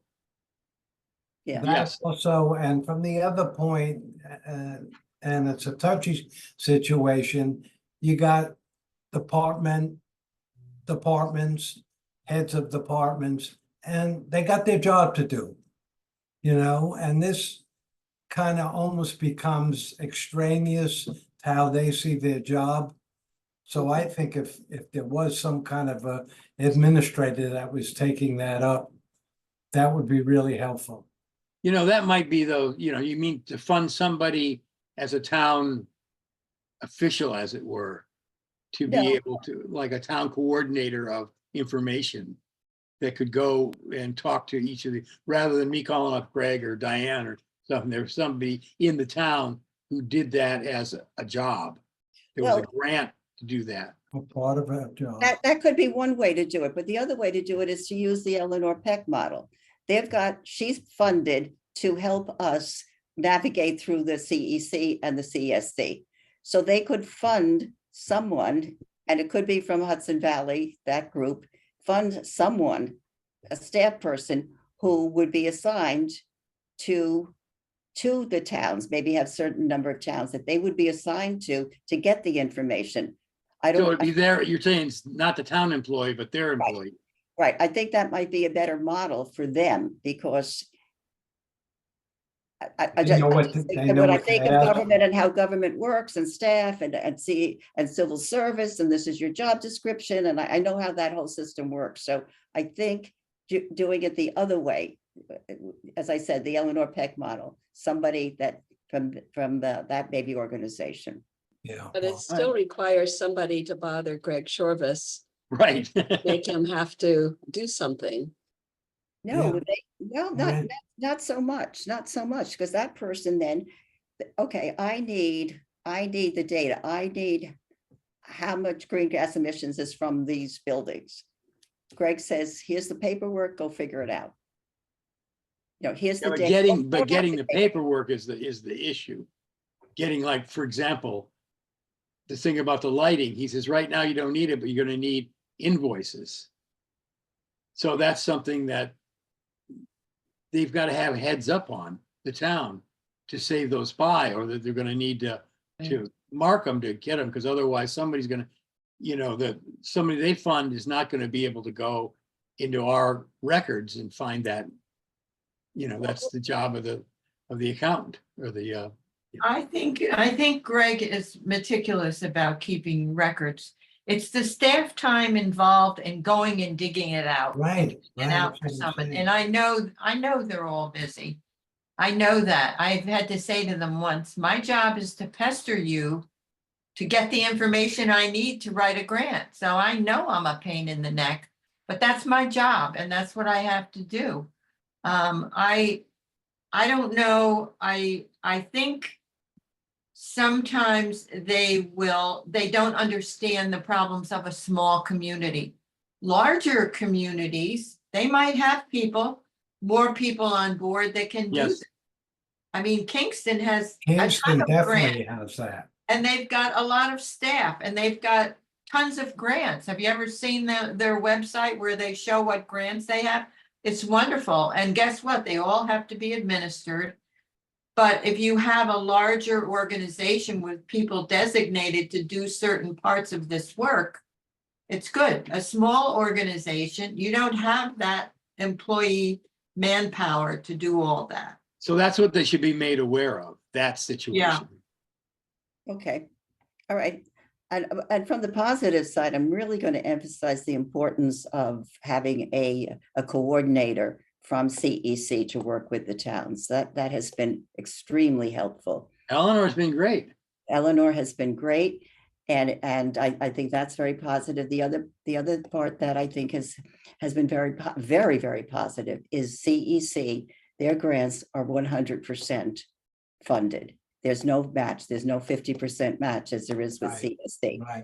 So that's something we need to emphasize. And the other emphasis I think the other point I think we have to make is that to look at when actions expire, and number one, and number two, when actions that have taken place in the past no longer count. Saugerties has been ahead of other communities. We have done things that do not qualify because they had to be done after a certain date. I'll make up a date that had to be done by June of 2022. And we did it back in 2020 or 2021, so it doesn't count. So I think they have to look at that in terms of, it's very discouraging. We've had it a couple of times, Skip, you remember. Yes, man, you know what the answer was to that? That NYSERDA's got to take credit for it to be able to fund it. In other words, if you can't show that NYSERDA was the thing that was the catalyst in making Saugerties, do a solar program or whatever, then why should the state fund that? It wasn't NYSERDA that was the determining factor, it was Saugerties.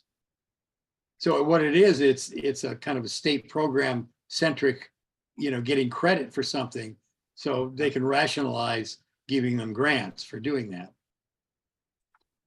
Well, I have a different thought on that, Skip. Maybe the reason that they want all this information about what kind of vehicle are you getting, how many miles per hour will it get, and how many miles per hour is the vehicle that you're replacing. They're trying to document greenhouse gas savings. Yeah, sure. So if Right, you but have, that wasn't Mary's point. Mary's point. no, is- but what I'm saying is if you did an action like that several years ago and they've already accounted for it, maybe they don't want to account for that again. maybe that's why it drops off the list. That's just my thought. Because they're trying to assess how are we doing in the state in terms of reducing greenhouse gas. Well, I point- can the bring point it is up we- at the webinar. I can bring it up at the webinar and see what they come back with and just give it to them and let them deal with it. That's our role, is to present any issues or concerns. Their job is to Yeah. or adjust. Carol, you're muted. She saying anything? I didn't say anything. Okay, Oh, I thought you were. Uh, I'm sorry. No, okay, so are we, I was agreeing. all right. So webinar, Mary's gonna go, maybe Rob will go.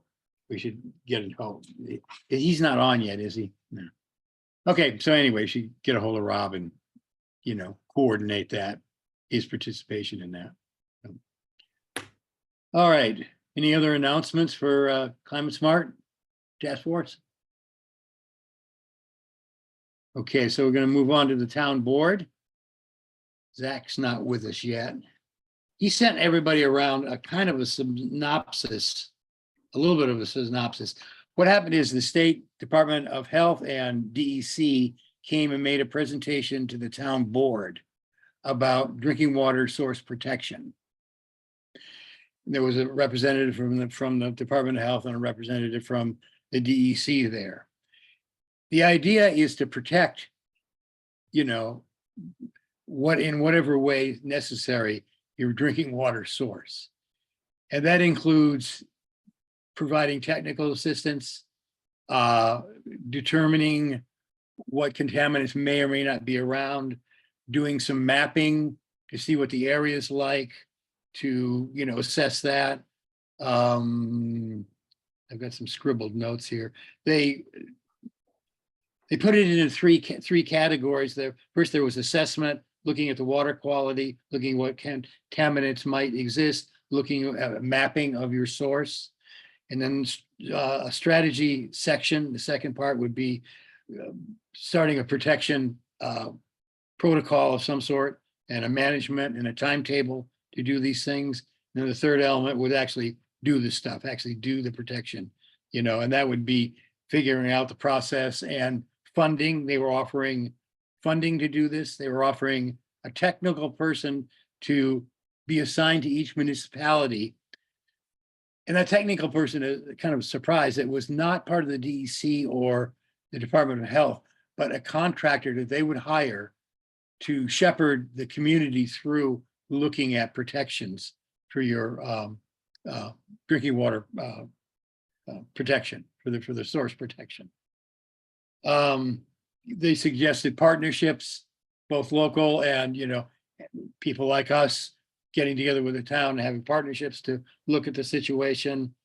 They talked about figuring out costs. They talked about other funding other than the technical support that they were going to offer, funding to do actual things that might help the protection. Like, I don't know if the mapping was in that, but that was part of it.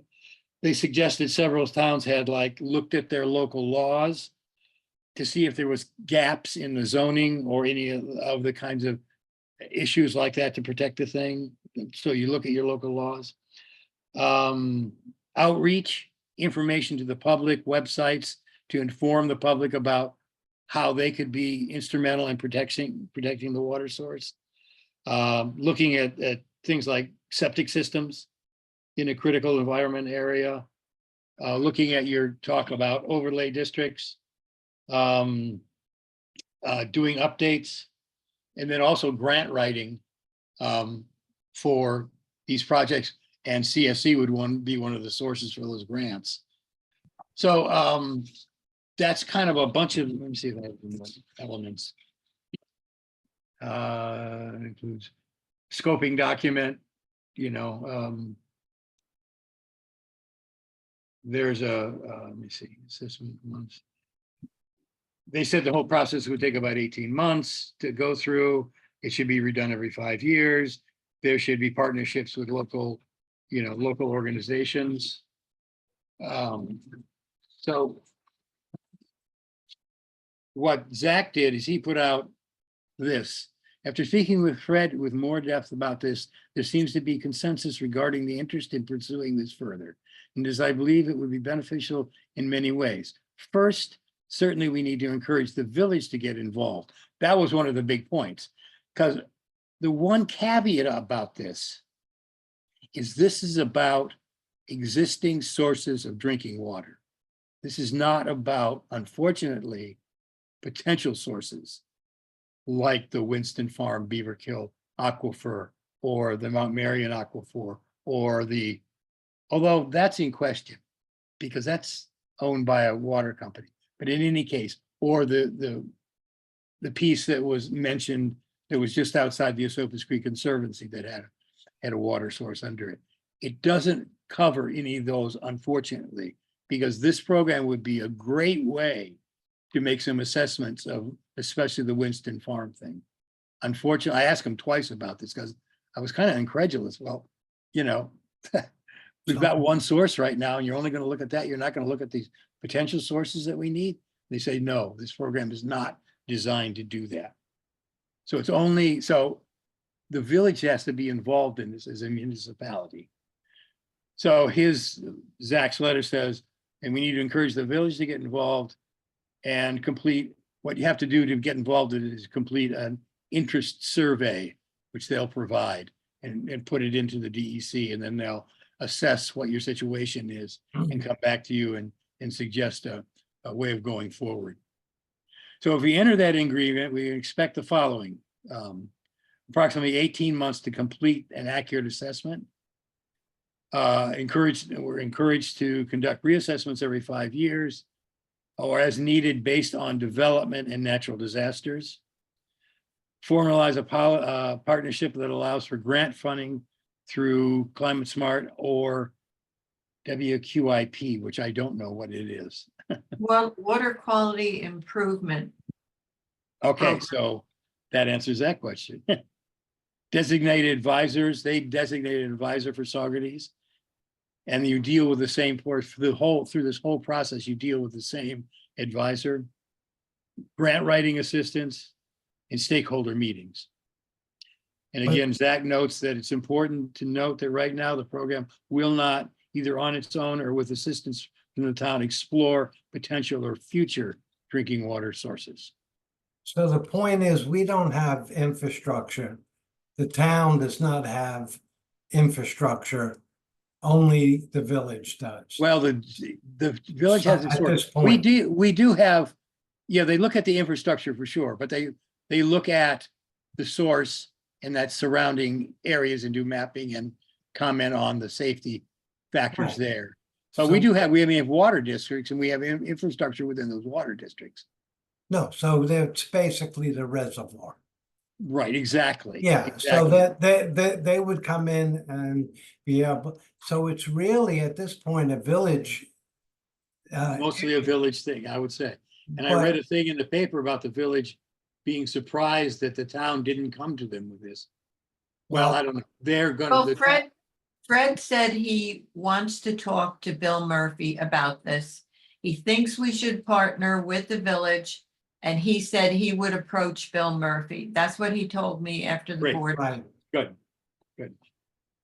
So that's And what I know in about. the last meeting, and it was just Fred's individual look to the future, was to develop a water authority that would oversee both the village and any town water sources. So my guess is Fred's making those initial outreach to the village. But ultimately, if we start drawing off the aquifers, we're going to have to take a lot more responsibility as a town. Right, and this program does not cover that, unfortunately. Right, and so, but we don't know how soon that would happen. Right. I don't know what would happen if we established that and then this program was still in existence. But you know, If the town was drawing water off of the Winston Farm, my feeling is, and giving it into the village system, the town would be responsible for that well.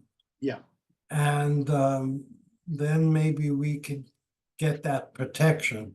But right now, we don't have it. right. And this program does not, it sounds like a great program, Mhm. except for the fact that it doesn't cover what we're most concerned about. So in some ways, I'm surprised we don't have a baseline and that this hasn't been done yet. I don't know why I'm surprised, but anyway, sort of like a benchmark, right? Well, this is Creating a a program that benchmark. is starting. This is the offer. This is the offer from the Right. state to go over and look at And what create your a water. benchmark in essence, and then we'll, as you know, you said, Mike, at some point, we'll be adding to it. Yeah, Well, I think one of the things they plan to do was assess whether you need any other policies in place regarding development so that you're not using more than you have the capacity to Presently for, distribute to people who are building in the area. Yep. And so that was one of the things. And then examining your laws to see if are there things that should be in the planning board procedure? And do we need to update laws about dealing with water and protecting our water source that we have? right. So maybe it would have some side effects in that developing that plan, and developing the laws and thing, the overlays and things. It's With a side plan. effect, in the going toward Yeah. the future. I thought it sounded pretty comprehensive in terms of Very how it comprehensive. would approach it. So anyway, that's Right. what happened at the last, that was a major thing in the last town board meeting, so. Mary, you're muted? So Sorry. Kathleen, can you Sorry, add sorry, I anything? had to- Kathleen was at that meeting too. Can you add anything that I didn't get? No, I think you covered it pretty well, and it's a plan, basically. And it would be developed with the local stakeholders group, which would involve people from the town, people from the village, community people, maybe some people from Kingston, from the county. But the Us, first, I think it would the involve first- us. yeah, the first step would be to create the stakeholder committee that would start working on it. And then since they provide so much help, they have someone that'll walk you through doing all these different steps. It seems like it would be a very good thing to do and not create a lot of stress locally. Yeah, I think we should definitely recommend to the town board. I think this should definitely be a recommendation from the CAC to the town board to proceed with this. Yes. Absolutely. I do too. So moved. I think, and what Kathleen said, viewing how this approach, even if it only centers on the Moon Mountain Reservoir, viewing the approach might be instructive to us in the future for Winston Farm or other, aquifers, so that we can learn from that about how to, even though it's not included in the program, it'd be an example of what methods we could use in the future. I wonder how much of a commitment, the other thought I have is how much of a commitment will the CEC make to this effort? What will be our role? CAC, you mean? What did I say? Yeah. CEC. I meant CAC. CAC would I'm be, getting tired and I'm getting. Yeah, We it's will be a long here. stakeholder. I'm- We I will think- be in that stakeholder. I'm sorry, I had to jump off. I had a phone call. I had to jump off. I had a phone call, so I missed a little bit of what you were saying. So, yes, the CAC, what role will the CAC have? They I want a think you'd be- stakeholders group, and Right. we will be part of that. yeah, absolutely. Okay.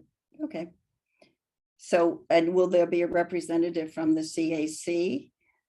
It As a hasn't been developed yet, but I You guess they want to. create, Will we have? you create your stakeholder group? stakeholder list with, Right. the But will somebody from CAC be a designated person to the, as, designated from the CAC as the point person, because if we're stakeholders, somebody's got to be the point person to work with whatever the group is or whoever the person leading this effort is. So that's my question. I would say yes. Yeah, I would think so. Okay. Okay. Go Yeah, ahead. Okay, are we, anybody any more questions about the drinking water protection, source protection? I wish Zach was here. I moved that we recommend the town go ahead with it. So Okay, I'll second if that's what we need to do. He indicated in here that they're gonna go, he's really hot on going ahead, and so is Fred. They're in agreement that they should go ahead. They've stated that, so. I mean, we does could, that mean, that we don't have to recommend or support it? his quote is, after speaking with Fred in more depth, there seems to be consensus regarding the interest in pursuing this further. Does I believe it would be beneficial in many ways? First, we need to encourage the town. Then he says, so they are committed to going forward with this. And they said that at the meeting also, Right. The town. the town. We haven't Yes. heard anything from the village. No, Oh, and I think you should do it. I think you should, Support it. yeah. The question Support is, it. should the CAC go on record supporting it and recommending and Okay. supporting it? and Yes. recommending? That's the question. So we do agree to that. Okay. Yes. Yeah. all in favor? Hi. Okay, Okay. so should we compose a letter or something to that Yeah, effect? Just an email. It's just an email, right? Yeah, Skip as CAC head, I just would say one or two sentences. Okay, great, we'll do that. Just that we support moving ahead with the program. Okay. Yeah, good. All right. All right, I was hoping that Zach would be here so that we could know about the harvester update. And, there's activity there. Apparently the village is buying another unit and it won't be done, so they're lending them another unit until that gets done. But it's unclear what the relationship is with the town and if there's any agreement on where things get harvested. And only Zach would know that, so. Just on that point, I did see the harvester out in early June. I saw a harvester out. So and just to follow up on what we've been working on over the last 2 or 3 years is to get the data from the village as to when the harvester is out, how much of the milfoil has been harvested. And yeah, those were the two main points so that we could know where the harvesting is taking place and how much of the milfoil is coming out. I know, we all know that Leslie worked on that survey, 2 or 3 years ago? Yeah. So that's important information. But the basic information that I want to know is what Skip was saying is, what is the relationship now between the town and the village using the harvester? The village is going to own it. The town did not financially support the purchase of it. We've got a lot of milfoil in the town portion of the creek. So what's going to happen? That, just to follow up with Zach, that's something I think we need to know. No, Okay. Was the town supplying any money towards a new harvester? No, they were not. They did So not. yeah, I wonder how much leverage we have. That's my question. And the second thing I noticed is that they're already looking to make some money and send it up to Greene County to some lake. And so, I don't know if we have to find out what the relationship is. You're right, Mary. Because right now it looks like they got this new thing, they're gonna use it and they're gonna rent it out. So my thought going forward with that train of thought is the town going to have to rent it from the village to get the harvesting done in the creek? So in the Might town be. part of the creek. So That might be. that might be. Okay, I don't want to belabor it, but I just Yep. wanted to emphasize that that's an important piece of the information that we're going to need. And if it turns out that way, I think we should be indicating to the town board that we expect them to do whatever has to happen for the rest of the creek. Yes, Agreed. Okay, so should I communicate that to Zach? Ask him those questions specifically? I don't know how to get this information that we're looking for. Yeah, we just want to find out the relationship of a town to the new harvest. But I should query Zach about that. He's our Yeah. liaison. Yeah, because we want to know what is the plan for harvesting the milfoil in the town portion of the creek under this new circumstances. What is the plan to harvest the milfoil in the town portion of the creek?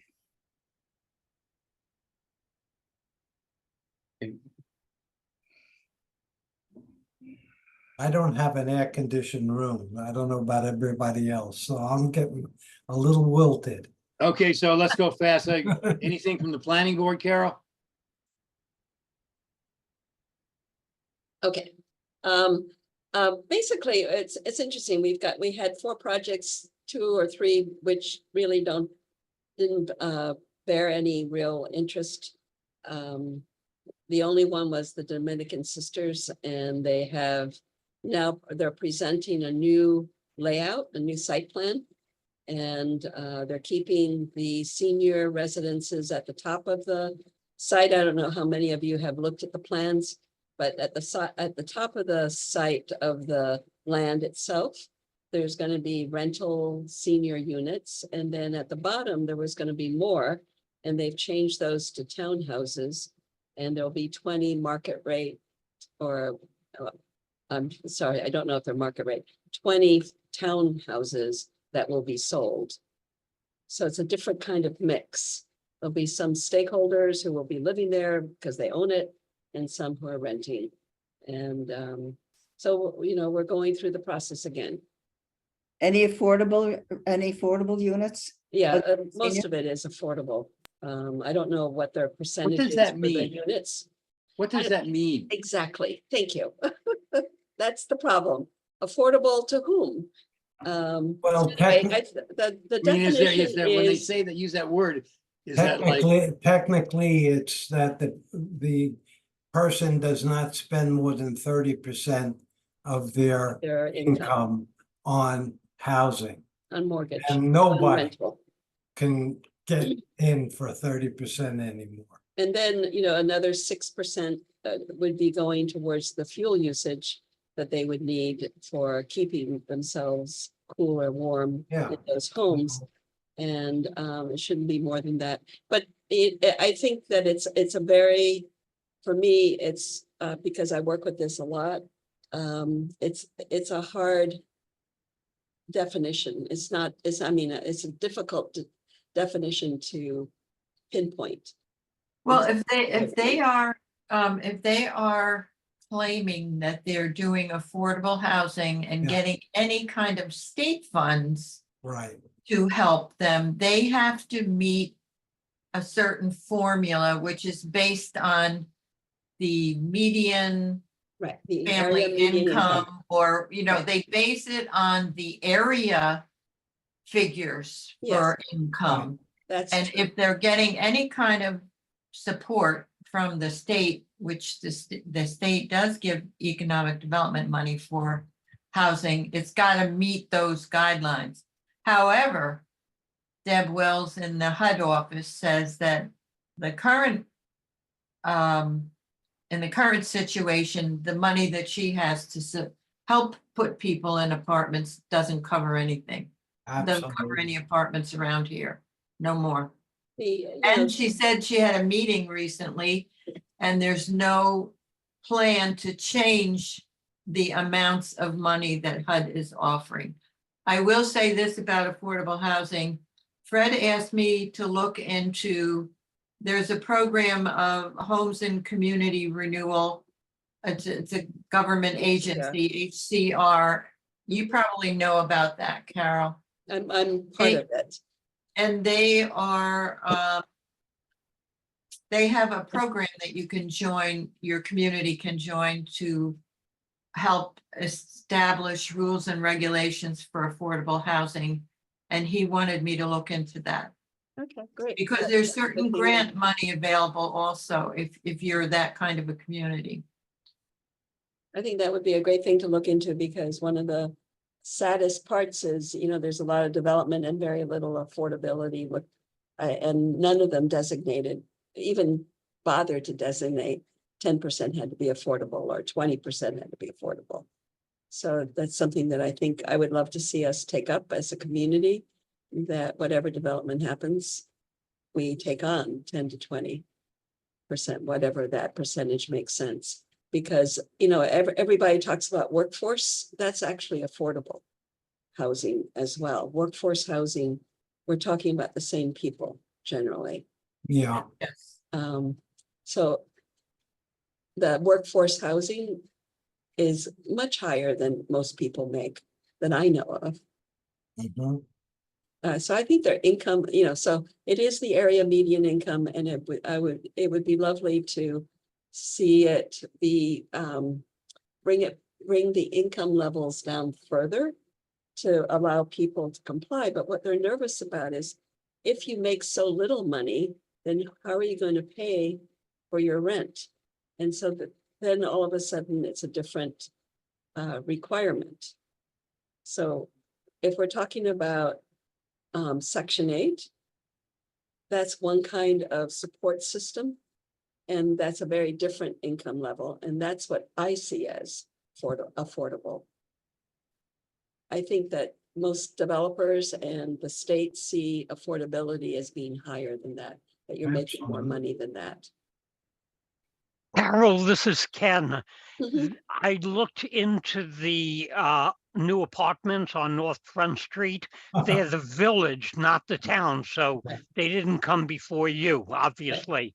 But I looked at their website and everything is listed there as $2,400 a month, and it does not include utilities. If you're talking Shocking. about that should not be more than 30% of your income, Mhm. that would be an income of 96,000 or more a That's year. right. That's Exactly. right. And no, and nor do they even pretend to say that these are affordable. Yep. The intent was not there at all. They did not require it of the developers. And yet it's astonishing to me that anybody would want to spend 2,400. But I guess they're probably new and look very nice inside. I don't know. No, they don't look nice inside. Mm-mm.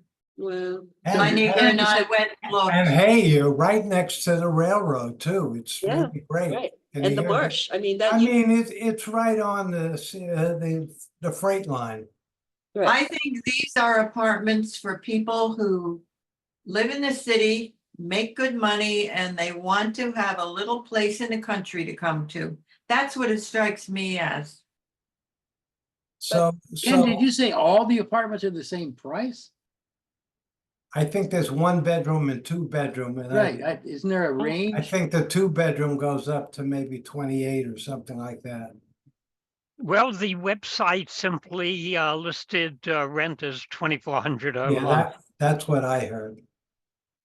So as a contrast, the Berkeley Heights affordable housing, this is the affordable housing that I deal with. They charge $1 per square foot for rent. So that's 734 square feet. That's $734 per month.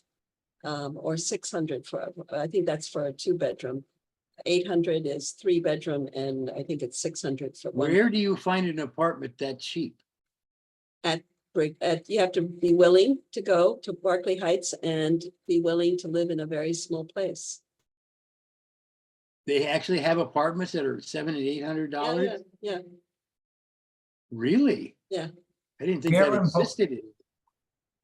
Wow. Anyway. Jeez. That's amazing. I mean, I'm That's- glad that and exists. those, yeah, thank God we have those. Right, but that's, How Yes. long is the waiting list? That part I don't know. I know, I'm really, moving. we should all apply. right, I'm moving to. I'd be a millionaire. Okay, so any more questions about the planning board? Okay, what about the Um, EMC report? Leslie is not here, and I don't think she went to a meeting. One thing we have to determine now is meeting time. Both Zach and Rob are absent a lot because they have work commitments and kid commitments.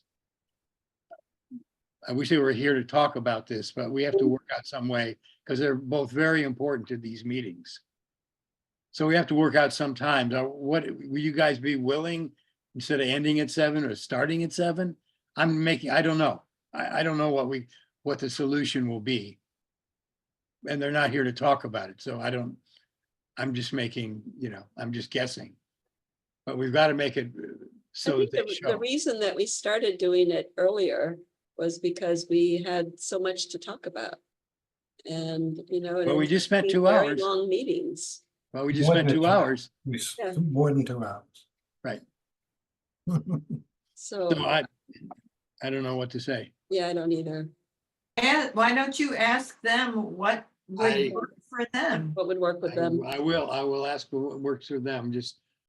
I'm putting it out there as something that we should be thinking about because our liaison and our coordinator can't come to the meeting because, at least this week, because of job things. So Skip, starting at 6 o'clock, making it 6 to 8 would not be a major change. I don't know if that would benefit the two of them.